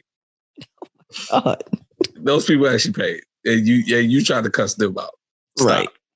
Yeah. Anywho, exactly. Anyhow. Look, Sham, I don't want to have to make this a running segment, but I did feel that we should combine these two things together. And if we come across weeks like this again, maybe we might have to make it a running segment. This is the crime and punishment segment of entertainment. Okay, yeah. Law and Order, crime and punishment, however you want to slice it. So, shall we start with Trey Songz? Boy, oh boy. You sent me this one. You let this out. Yeah, Trey Songz, man. So apparently over the last weekend, he was at the AFC Championship game, Kansas City. Mm-hmm. And he apparently punched an officer and put him in a headlock. Yeah. I saw this. I was like, do we have theories about what caused this fight? Because I have one. Go for it. Officer told him new power thief was trash.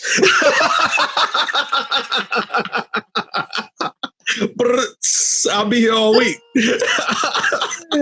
Jesus. Hey, man, I'm glad they took that power theme off after the second one because that shit was trash. Go ahead. Well, look, apparently he was being heckled by fans. And it might have been because of the song. Who knows? And he, basically told the fans to chill out. Now, according to a video and per TMZ, the officer approached Trey Songz without warning and just kind of went after him. And Trey Songz got caught off guard and defended himself. So apparently folks were saying like, oh, telling the officer to stop, get off him or whatever. And like they were both on the ground and Trey Songz had him in a headlock. So he got arrested. But I want to say this about, Trey Songz. I had alluded to it before, but when I saw this initially, I was like, yo, this dude is like just tripping. Because there's all these sexual assault allegations about him over the past few years. And there was one fairly recently, I want to say back in like August, that was very detailed and graphic. And Keke Palmer had come out and talked about a situation where she was at a party and it was not on the up and up. And he keeps kind of sliding under, even though people are coming out and saying these things, he's not had any consequences. Doesn't seem to be sticking. Yeah. Right. So when I saw this, I was like, oh, here we go again. He just out here doing craziness. But this seems like it might be on the up and up though, according to what people are saying. Yeah, you're right. I mean, it's been a cloud around.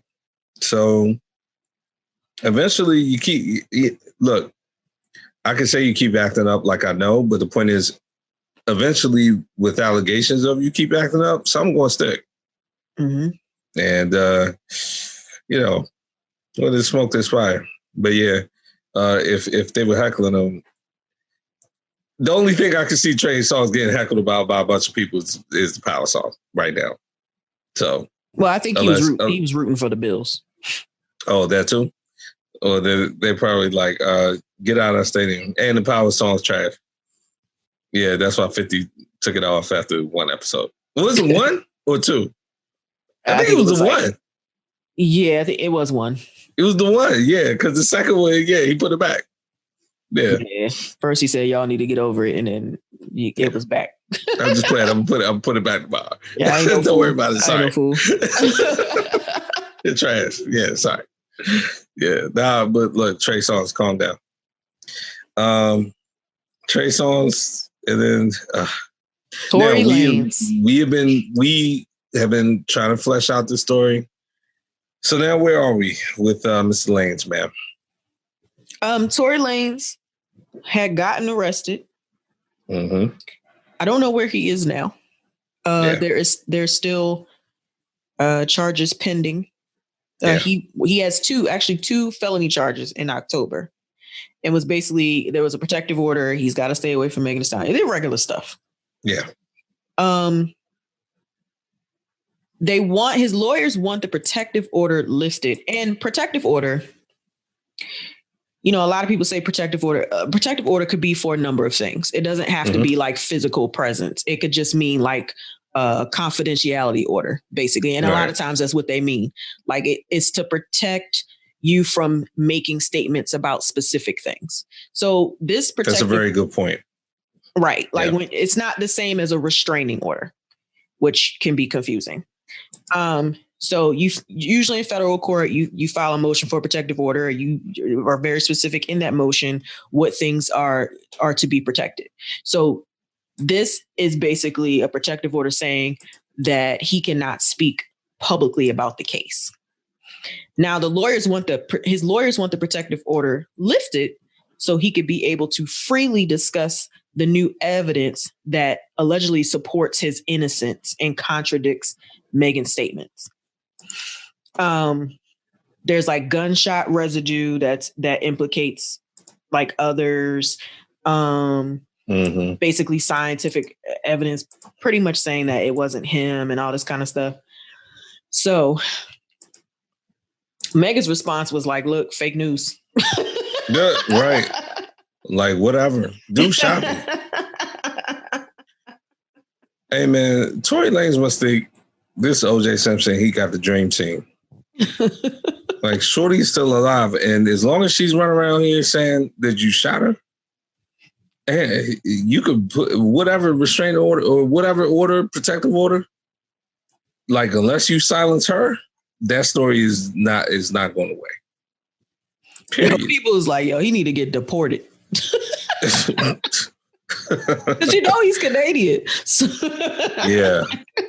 So everybody's that's crazy. This fool. I mean, it's like, dude, she's saying you shot her. No forensic evidence is going to change someone's mind if they believe her. That's the bottom line. And if they don't believe her, then they don't believe her. People saw it. Right. Now, these people have been quiet. They haven't said anything. Like, I think even his bodyguard was trying to like say, nah, like whatever, but, or manager or whatever. But yo, you shot the girl in the foot. Like, stop playing. I mean, right. And it's like, again, while she's still around to talk about it, like, yeah, forensic evidence, like, for what? And look, all right. Just say, I mean, he is saying he didn't do it, but the point being, like, don't try to like razzle dazzle me with science. Like, that's, I mean, in his small defense, that's what his lawyers are supposed to do. They're supposed to create some doubt. They're supposed to create doubt behind it, beyond a reasonable doubt. That's how it'll be. Credibility. Well, honestly, so the other shoe that dropped then is going to be them starting to attack her. Like, attack her. Right. Like, she's a liar and this and that. So they're laying the, scientific groundwork. And then the next thing is like, they're probably going to pull up anything that is negative to pull up about her. They're going to do it.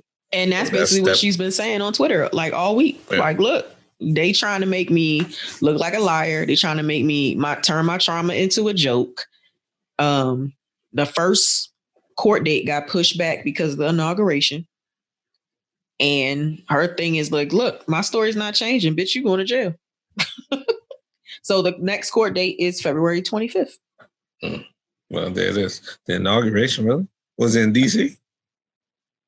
I don't know where it was because she didn't get shot in D.C. as far as I know. Exactly. So didn't it happen in like LA or something? Yeah, or Atlanta? One of those? But the inauguration day is pretty much a holiday, so I wouldn't. Let me tell you something. If I had something important to go on in court during inauguration day, if the court's open, I'm mad. Federal court should have been closed.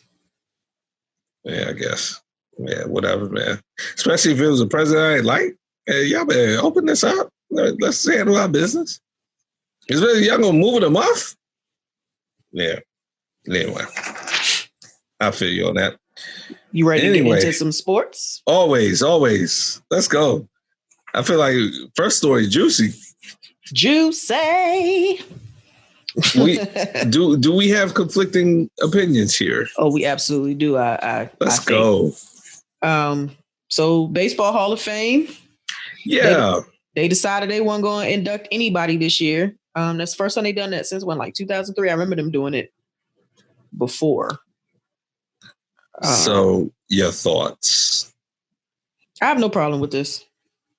I think it's absurd. So yeah, we're on the exact opposite.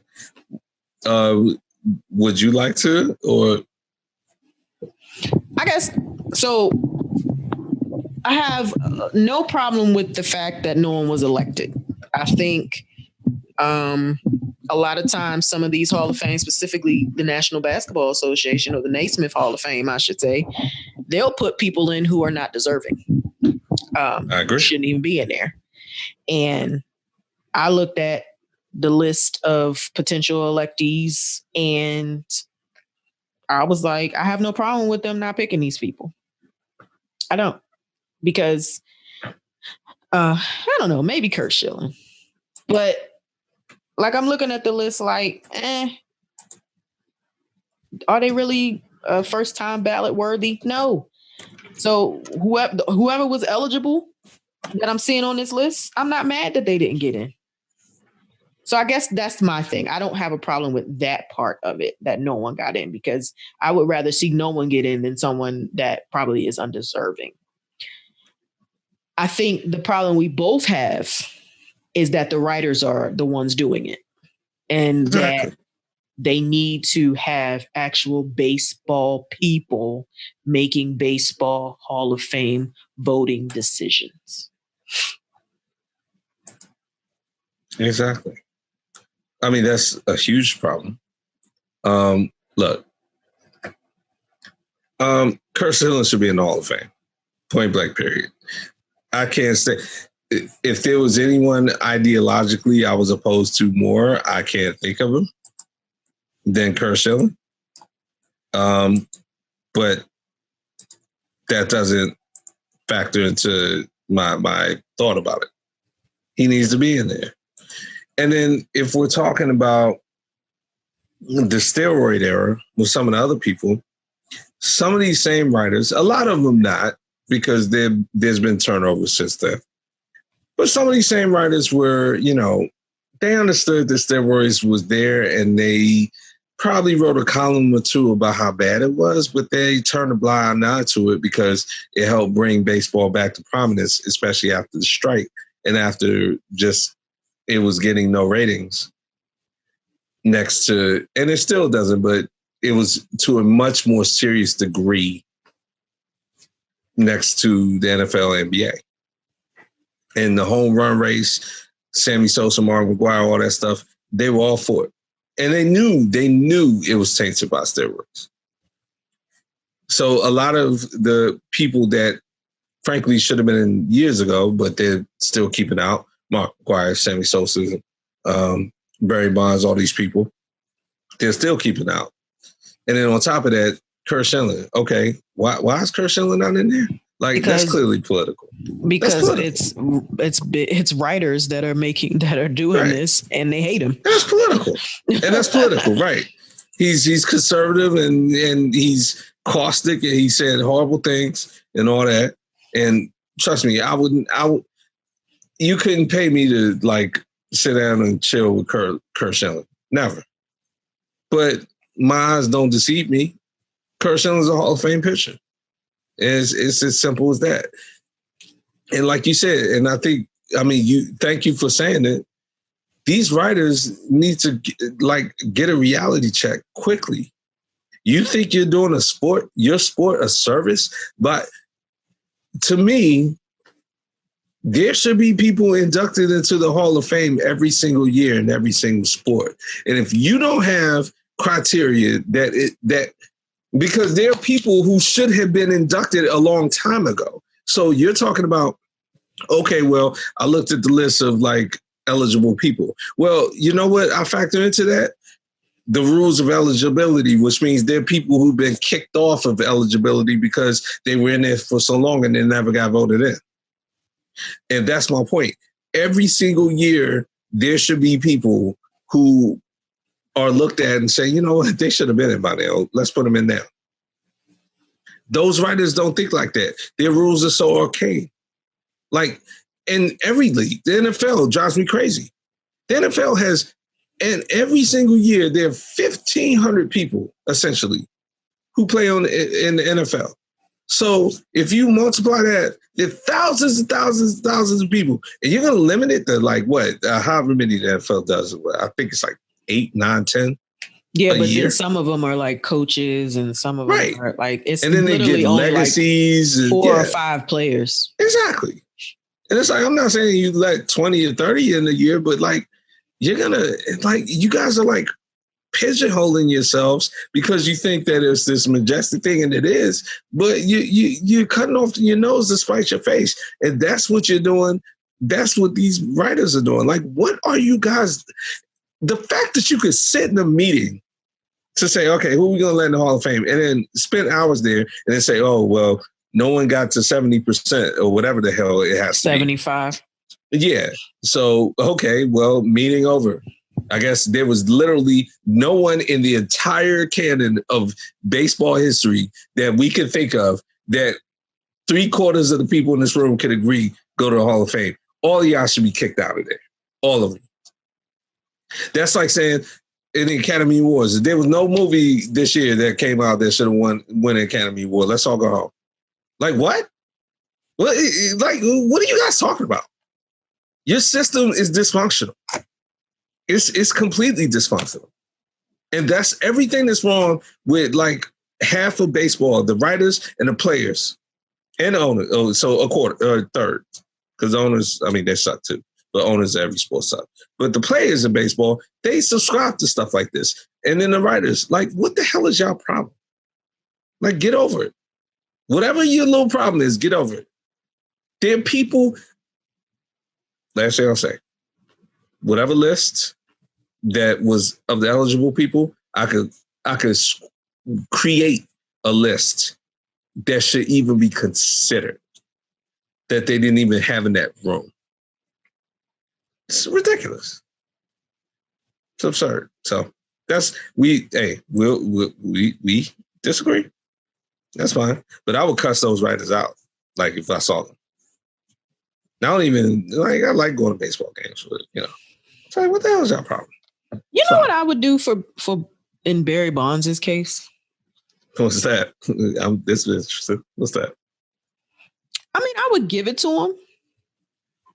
I would put him in, but it would literally be from 1990 to 2000. That would be the criteria for him. Okay. And you know, Barry Bonds is the kind of jerk that would be like, whatever, man, fine. But his situation is so unique because he was already a Hall of Famer before sure. Based on anything that he had done before the steroid era, he should have been in the Hall of Fame. And we've talked about this before. Mm-hmm. And I just get recently so with Hank Aaron. Right. I just get so conflicted with that. Like a lot of people can't say that they had like their, you know, a great first half and a boosted second half. Like a lot of people can't say that they were already that great before that happened. Hey, somebody proved to me when Roger Clemens started using, because he could say the same thing. Roger Clemens, I don't know when he started using, but I have a general sense that it was on the back half of his career. And Roger Clemens had a Hall of Fame career before steroids, in my humble opinion. It's apples and oranges when you're comparing a pitcher to, Barry Bonds. But, I mean, Roger Clemens won, what? How many Cy Youngs? Like 6, 7? You're right. Yeah. You're right. Like he could legitimately make a case for being in before the steroid era too. Right. And so it was one of those things like, guys, honestly, the Hall of Fame is basically a museum. You know what you're putting in a museum? History. This was the steroid era, period. Oh, should we put an asterisk? Forget an asterisk. This was the steroid era. Just like in the Hall of Fame now, you got the era before black people were in there. This was the racism, the explicit racism era, where there was a Negro League, and we didn't let the Negroes in here. So these are all the white people that half of them wouldn't be in here if we let the Negroes in here. And that's it. Grow up. Baseball, like grow up. Seriously. That's kind of where I'm with them. All right, moving on. Good debate. Yeah. NBA. Yeah. Champ. You know what? I'll wipe one part of the story out first. Bradley Beal may get traded before the deadline. The Wizards are horrible. Yes, I'm still with Russ. I have no hard feelings if Bradley Beal gets traded. No hard feelings on him. The only thing I don't want is for him to start acting up, because we were very patient with Bradley Beal when he was hurt a lot. And now that he's coming to his greatness, I understand you don't want to be with a bad team. Go with God. Go do what you do. But he is the main name being talked about now. Now that Harden and Kyrie and all those people out of the news, everybody's like, Bradley Beal's with the spare team, he's scoring all these points. Okay, fine. Whatever. Yo, the Warriors are interested. That's gonna be crazy. I would like to know how that would work. That would. I mean, it would help them tremendously this year. I would want to know, to your point, how that would work when Clay gets back. Right. Yeah. So, short-term solution there. But yeah, we'll see. Warriors are actually trying to, pull their way out of this. Steve Kerr's trying to coach their way out of this. Steph, you ever seen Steph with this much of a chip on his shoulder? It's actually kind of intriguing to see. He feels disrespected. Yeah, no front running. I like it. No front running. I like it too. A couple other things. Sham, let's get some meat. Shaq. Mm-hmm. How have you felt about Shaquille O'Neal and just how he's been carrying it? And we talked about him with Chuck. Shaquille O'Neal been carrying it lately. Yo, this dude said to Donovan Mitchell, yikes. I said tonight that you are one of my favorite players, but you don't have what it takes to get to the next level. Right. To his face. Post game. Yeah, post game. After they won. And he played well. Yeah. And said, I wanted to tell you that. Like, basically, like, I chose this moment to say that. Sham, okay, a couple of things. How do you feel Donovan Mitchell handled that? Okay, considering. Yeah. He was like, all right. What the hell am I supposed to do with that? All right, thanks, sure. Yeah. Nah, he played it off. He was fine. We both have talked about Donovan Mitchell in the past, especially his handling of the COVID outbreak and Rudy Gobert's just complete immaturity. And I think I'm a fan of Donovan Mitchell in general, just how he carries himself. And that's a tough spot, man. Yeah, one of the best players in the NBA history, insulting you on national television. But then, like, he doubled down. He was like, I don't care. He's like, I know what greatness is. Ain't nobody done what I've done besides LeBron and Steph Curry. I have G14 classification to say what I say. You better Google me. Listen, the comment was gangster. The G14 classification and Google me was gangster. I disagree with him on, like, what the hell is he talking about in this? Now, he's saying right now ain't nobody done that. So I guess he means multiple chips. Yeah. Halfway dynasty type situation. I understand that. Look, I feel like, and I've been very hard recently on the show on the current NBA players. What Shaq did to Donovan Mitchell was disrespectful. Now, that being said, this is on the heels of him talking about James Harden in kind of the same way I've been. And he was like, look, because James Harden, we maybe kind of glossed over it, but when Shaq criticized James Harden for how James Harden had been acting before he got traded, and then immediately after, James Harden came back and was like, oh, brothers need to stick together. Basically, like, brothers are tearing each other down instead of, like, lifting each other up because Shaq criticized him. He was like, and I love what Shaq said, don't give me that brothers crap. Like, I ain't here for no yes man just because you black and I'm black. Like, I'm criticizing you as a basketball player, and I'm telling you, you need to win a championship, and I'm not a yes man in the sense that I'm going to give you all the props just for scoring points. And that's it, which is all you've done. So Shaq has been riding a wave of, like, kirking out on, like, all these players. basically. And this Donovan Mitchell thing is like the latest thing. But so the state of Utah, a politician, Representative Kira Birkeland, a Republican from Utah's House District 53, introduced a resolution that seeks to recognize the exemplary service of Donovan Mitchell to the Utah Jazz and suggests the consideration of making the spider the official state arachnid. But so y'all got so mad at Shaq that y'all figured y'all was going to just like start a bill? Right. Like, man. You're going to introduce a bill? Get out of here. That's a nice gesture for Donovan Mitchell, but don't you have some more pressing business to get to? Like, and it went through 67-5. Of course it went through. Of course it did. What are we doing out here? How about you combat racism? I'm sure there's some constituents right now that have been pressing you about a bill for like a year and a half. Yeah, you go push this crap through? And you're pushing this through. You're making this top priority. Stop it. Hey, but no, Shaq. This is his way to the next level, apparently. I mean, right. But Shaq has been a little extra. I think Shaq has reached my level of exasperation with the current crop. It sounds like he has, because it seems like he's going out of his way to level criticism at this current crop of NBA employees. He's disgusted and disappointed. Yeah.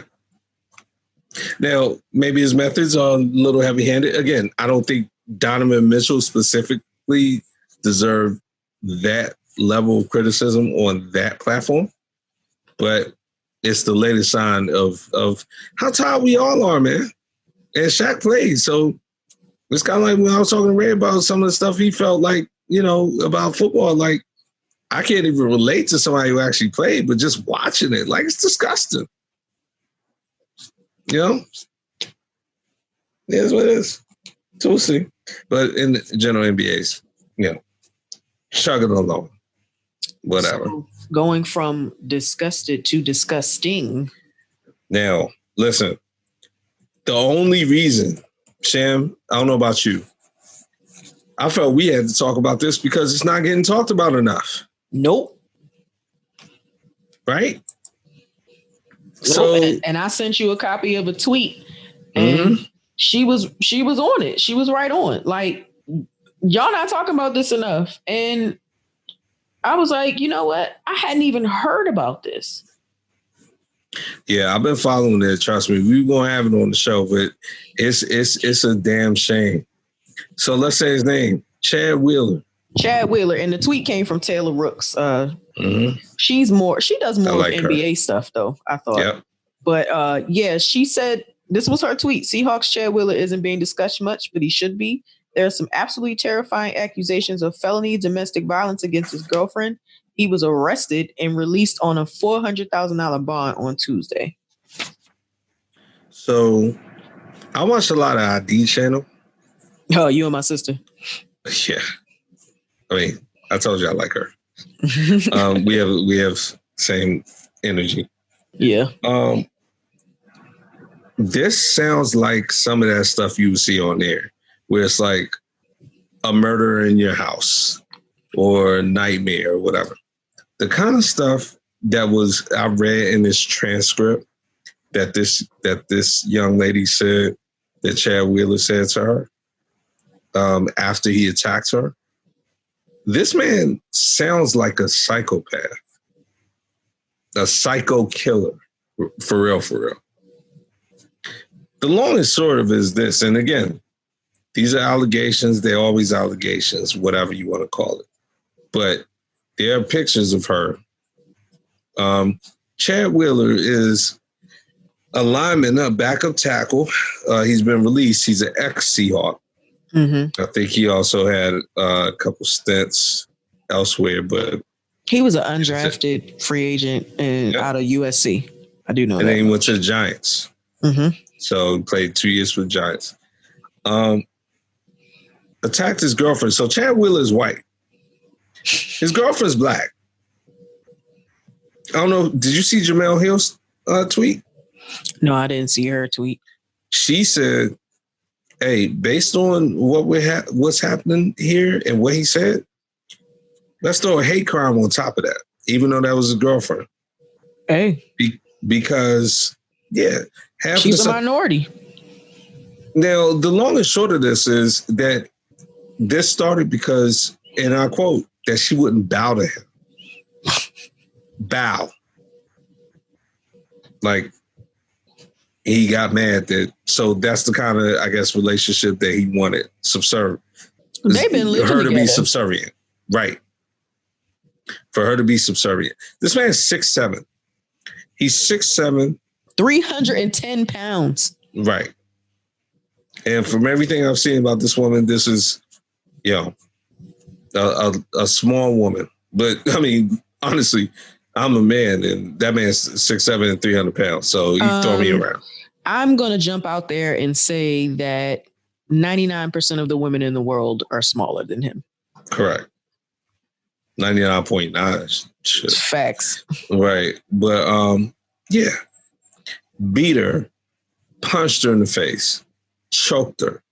And then, according to the transcript, went to the living room. So all this happened as another part of the house. Went to the living room, sat there and got a meal, got a TV dinner or something, started eating. And then he thought she was unconscious. She woke up, ran back. Said, you're still alive. And go ahead. And chuckle. And chuckle. And chuckle. Not to mention the part where she ran into the bathroom and tried to lock herself inside. So she locked herself inside the bathroom and called 911 and said she was being 911 and said she was being killed. Then that was after he threw her onto the bed, choked her long enough for her to lose consciousness. Then he removed one hand, stuck it down her throat, and then pressed it against her nose and mouth to try to stop her from breathing.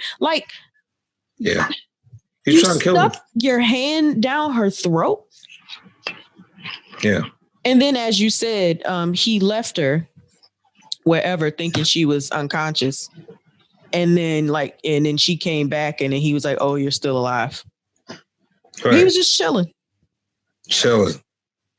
And then when she tried to leave, he started apologizing. And then I saw that he went on his rant and was like, "I don't beat women. I'm sorry." And talking about how much he loved her. And do you know what his excuse was for all of this behavior? "Oh, I had a manic episode."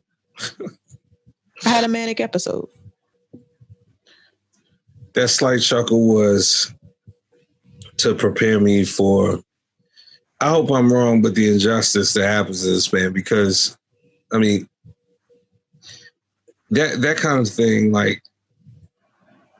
you got to get attempted murder. From what I saw, he was charged with assault, and that was it was assault and something else. I didn't see attempted murder in there. They probably wouldn't call it that. They didn't want to amp up the charges too quick. I hope they better add it soon. Probably because to something like manslaughter. Something like manslaughter or something like that. All I say is before this party's over, I want attempted murder thrown on there. That's all I'm saying. Because anytime you go after somebody twice, you laugh about how they're not dead. Okay. Now I want attempted murder soon. Because if she was dead, you already sitting there thinking about how you were going to cut her up. Let's just keep it a buck. You might be right about that. Typically, stuff like this would be considered manslaughter because they're considered crimes of passion.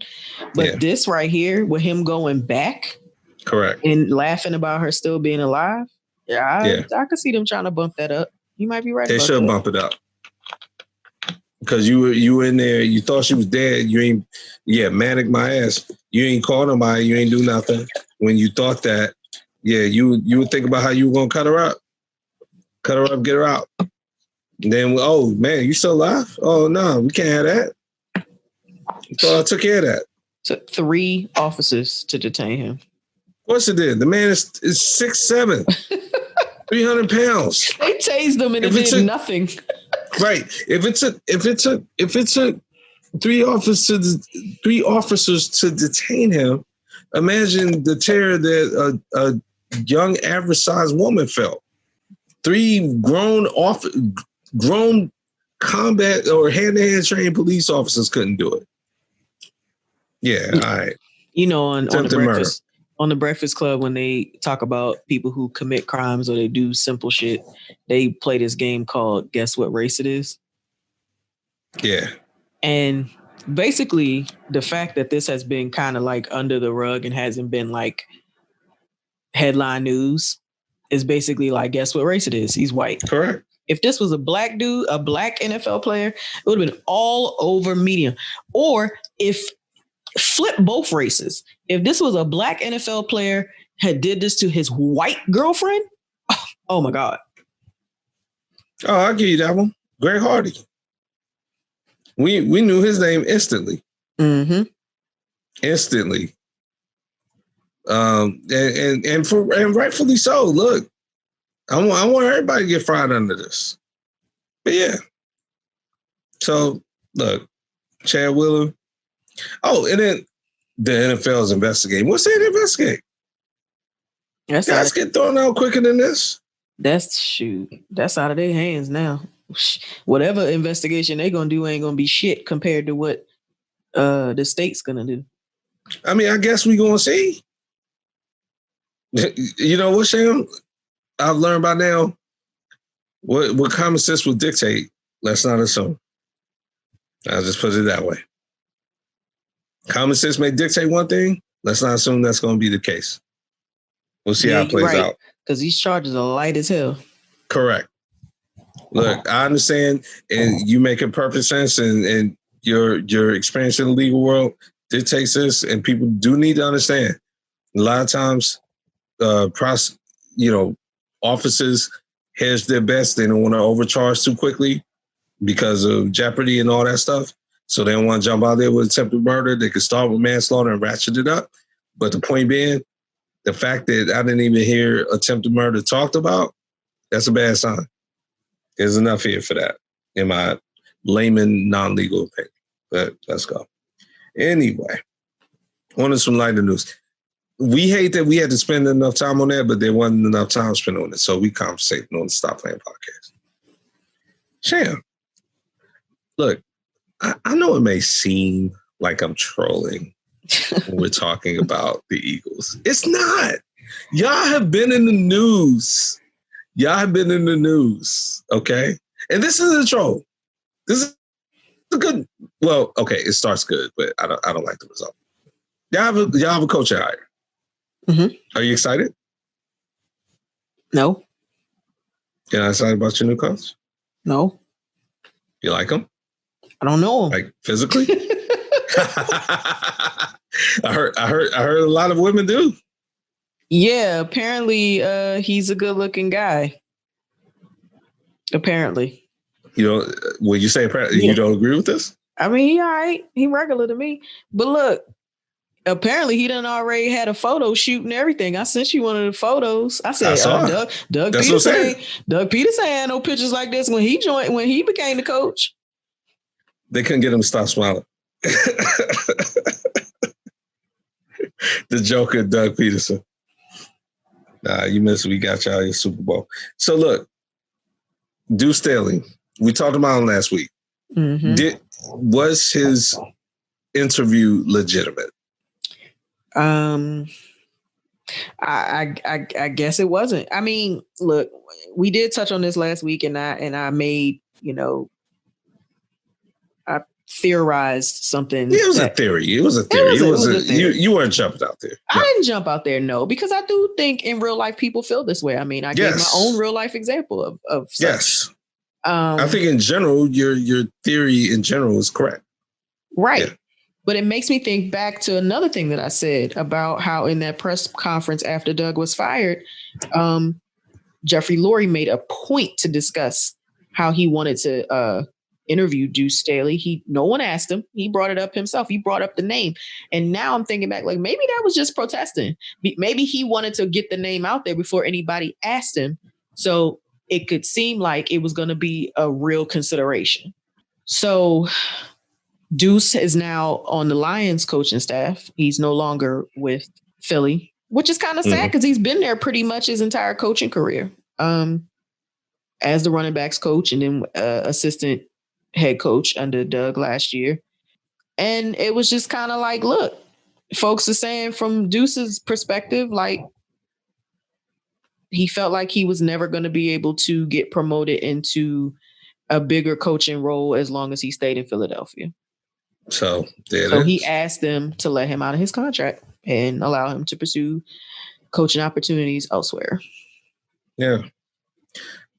The article I read about this was that everything you just said, especially about Lurie's press conference, and maybe I need to go back and reread the article I read said not only did he specifically talk about Deuce Staley, but in general, he was saying we are committed to making sure. He didn't go on the nose about the Rooney Rule, but he basically was like, we want to make sure that we are giving opportunities to minorities. Mm-hmm. Like, this is a paraphrase, but he put the idea out. Like, it's not just about Deuce Staley, who we value and all this and that, but as an organization, we want to make sure we go through the thorough practice of bringing in minority candidates and doing all this and all of that, which is fine. But then the article was like, but they can go through those motions, but the results don't pan out. As far as I know, they didn't even go through the motions. Well, I mean, they went through the motions by bringing in Deuce Staley. You know what I'm saying? Like, that was one motion. and for most teams, that's the motions, right? Like bringing one guy. And that's the point, right? And that's what the article was saying. So, yeah, we're both saying the same thing in the sense that it's like, okay, you know, you have these assistants, you have these people, you're very good with your players. Your players, Malcolm Jenkins, when he was there, you know, the whole thing with Mike Vick when Andy Reid was there, Randall Cunningham, whatever. I mean, just legacy, quarterback, whatever it is. You have a good image of an organization, and rightfully so, that is welcoming of diversity and woke.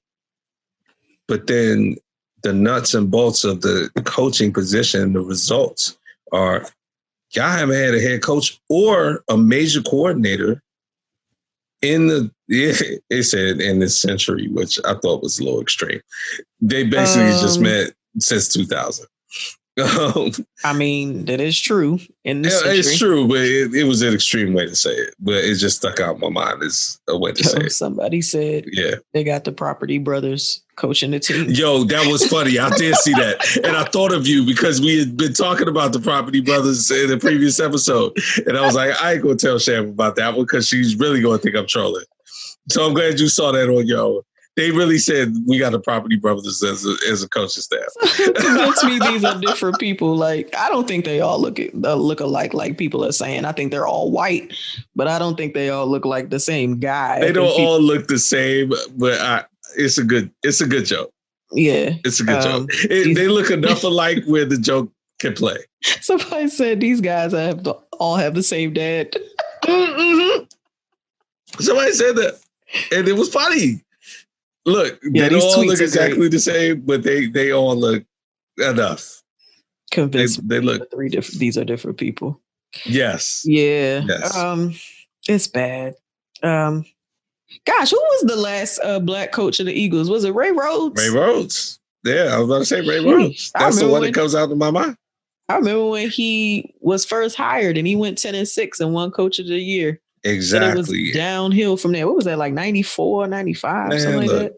And look, shouldn't nobody beat up on y'all because some teams who's the last black head coach, that's a trick question.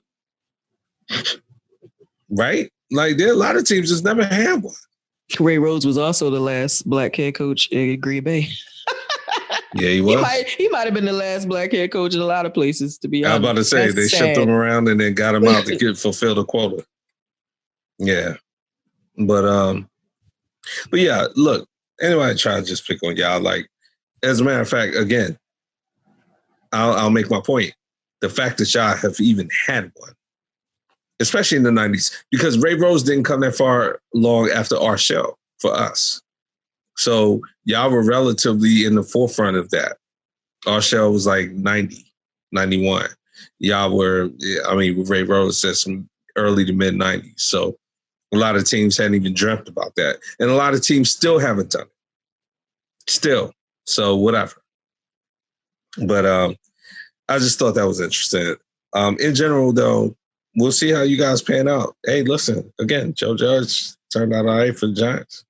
I mean, if 6-10 is all right, or whatever they ended up being. 5-11? Yeah, who knows? Yeah, who knows? All right. And then, as you said, Deuce Staley. Anthony Lynn found himself a new home in Detroit under Dan Campbell. So look at him. Deuce and Anthony Lynn in Detroit. And Deuce and Anthony Lynn. So some assistance. The black head coaches in general, poor Eric Bieniemy. People are saying he's a bad interviewer. I don't buy that. Because in my book, Adam Gase in an interview shouldn't have gotten the job. So Deuce Staley can put one word in front of the other and not roll his eyes to the back of his head. Already he's better than, or not Deuce Staley, I'm sorry, Eric Bieniemy. He's better than Adam Gase, and Adam Gase has been given chances. Andy Reid is pissed. He should be. I credit Andy Reid for that. Yeah. It's, the Rooney Rule was basically worthless because all it did was bring black candidates in for token interviews. Yep. And that's it. And it's a shame. And it makes me hate the NFL ownership structure, but whatever. All right, finally, speaking of NFL, Amy, even though I hate the structure, I like the product. So Super Bowl. F the structure. Yeah, F the structure. Product. Just give me the product. Forget the slaughterhouse. Just give me the burger. And that's really what it is. So look, NFL season get ready to come to an end. We got the Pro Bowl this weekend. What the hell we don't. Oh, really? Oh, yeah. Yeah, I'm sitting there tripping. Why the hell would they have a Pro Bowl? So Sham, Super Bowl. So look, conference championship weekend results. Tom Avocado advanced. Yeah, you were right. Number 12 won. Look at you. Hey, give me my money on Sham's predictions. Great prognosticator. Yeah. What did you think of the games last weekend, and what do you think is coming up? I did not watch them. Nice. So here's the thing about the Green Bay and Tampa Bay game. I thought that game should have been the night game. And I know Patrick Mahomes is the big draw. He's the star, blah, blah, blah, all of that. But you had two legends. I agree. Yeah, Tom Brady and Aaron Rodgers playing against each other for like the first time ever to be like in a championship situation. Because they did play against each other earlier in the season and, but like that's big. That's huge. And that ended up being the better game anyway, because it was basically wire to wire. The second game started off great. And I actually did see some of the Bills Chiefs game because I didn't see the first one because I was at work, but I did get to see the second one. And the Bills came out guns a-blazing. Defense was tight at first. And then it all just shifted, kind of like what Kansas City does. They'll let you think you in it, and then all of a sudden they start just throwing up points. Yeah. Like the Golden State Warriors of football. It is really discouraging to see. And it's like Buffalo just kind of laid down. They forgot what they were doing. They were all out of sorts. Like Kansas City started running right through their defensive line. It was like, when did all that happen? And then there were times, there should never be a time in any game where Travis Kelce is so open that he could do the Humpty Hump and the running man after he catches the ball. Yeah, he. By the way, Kelce's a full clown. I'm reminded that he had a whole reality show called Chasing Kelce. Yep. Correct. And you could see why. I mean, did you watch that, by the way? I didn't watch it. No, because I don't particularly care for shows like that. I did watch For the Love of Ray J though.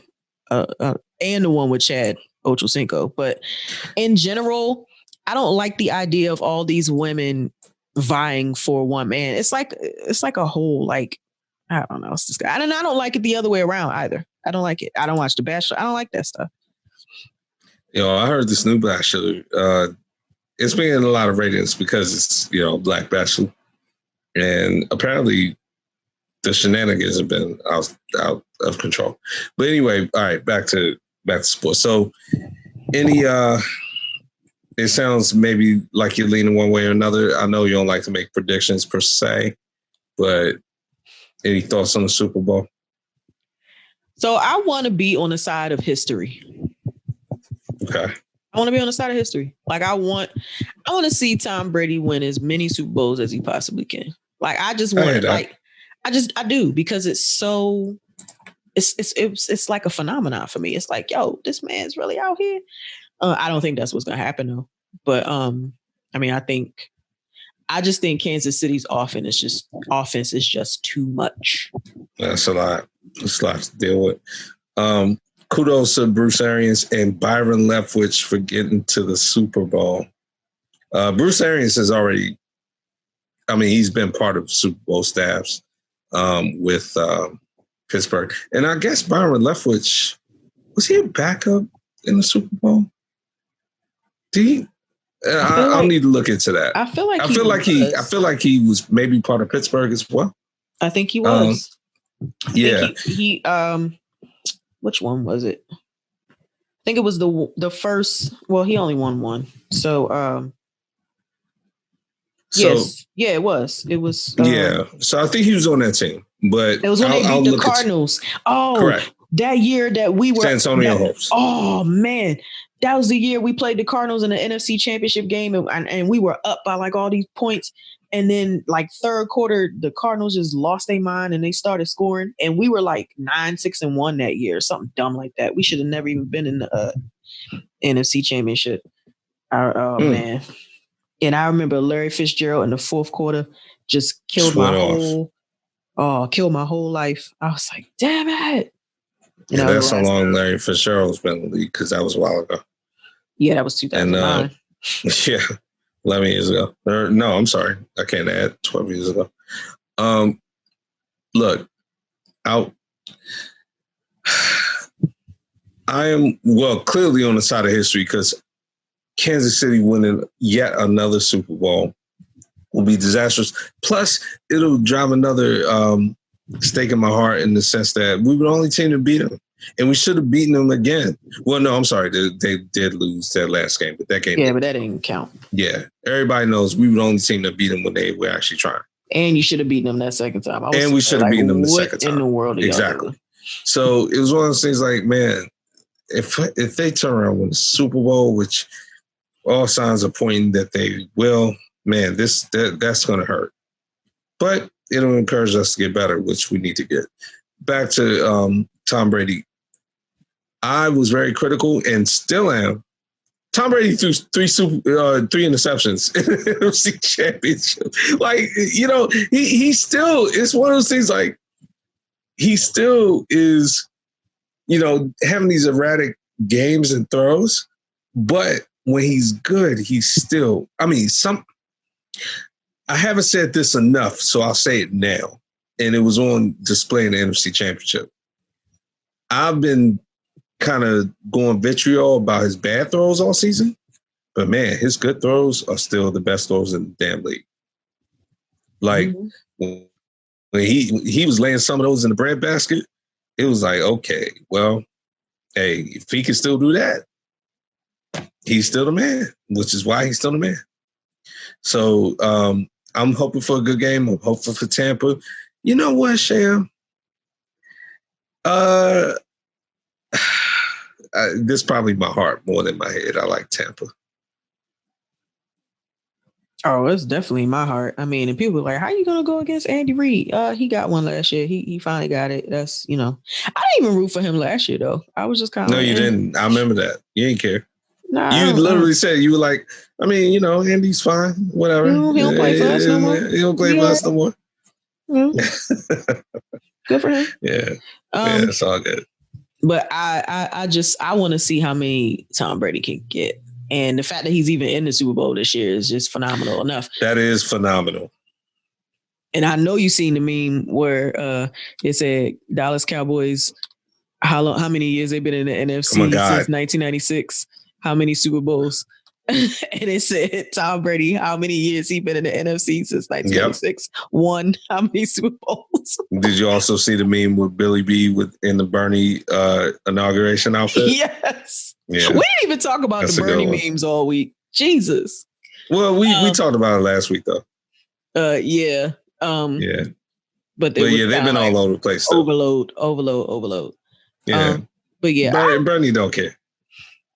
I'm just hoping for a good game too. We'll probably revisit this next week because I think it'll be a good game. I will say that. I will say that Bruce Arians, I think he and Andy Reid, I like their coaching styles, and I don't see either one of them coming into this game. I think it'll be a very good game. I'll just put it that way. I think the only issue I probably will have is with Tampa Bay's defense. Because it's kind of, up and down. And I remember seeing the box score last week, and I was like, wait. To your point, I was like, Tom Brady had how many interceptions, and they still won? Yeah. Like, how do you win? Yeah. But he still had something crazy. Like, how many yards did he have? It was something ridiculous. He had a ton. A crazy amount of yards with 3 interceptions. He was Brett Favre about Well, that was on Green Bay. That was on their defense. So, but look, Tom Brady don't get blown out that often. I mean, that's just the bottom line. So, like, there are games he has to come back. That's fine. The Giants Super Bowls, they lost close in both of them. Like, a play here, a play there. Tom Brady ain't getting blown out. That's what I respect about him. He'll go out there, throw 3 interceptions, and then in the fourth quarter, throw 2-3 touchdowns.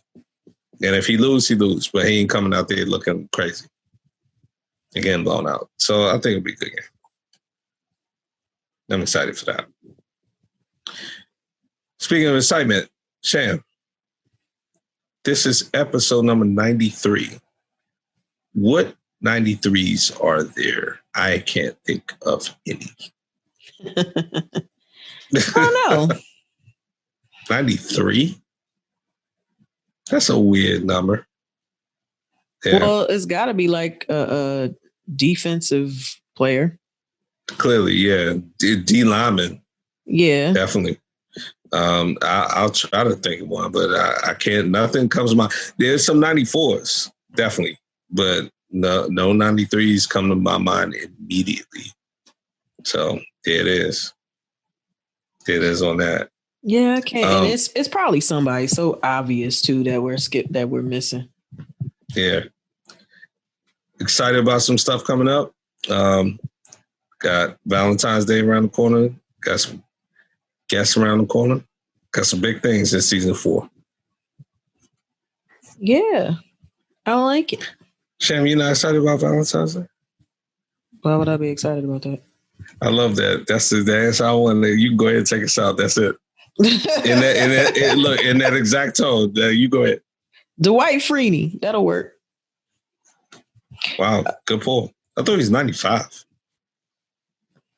Hey, man. Anyway, thanks for listening to the Stop Playing Podcast with Sham and Shaka. If you're listening, tell a friend so they can listen too. You can find us on Apple Podcasts, Google Podcasts, Spotify, wherever you listen to your preferred podcasts. Check us out on www.stopplayinpodcast.com, and you can see where all of our platforms are as well. You can check us out on Facebook and IG, Instagram at the Stop Playing Podcast, also on Twitter at Stop_and_playing_pod, and on YouTube at Stop Playing Podcast. Like we always say, no double dipping unless it's the podcast. Keep your chips on the plate, and we'll talk to you again real soon.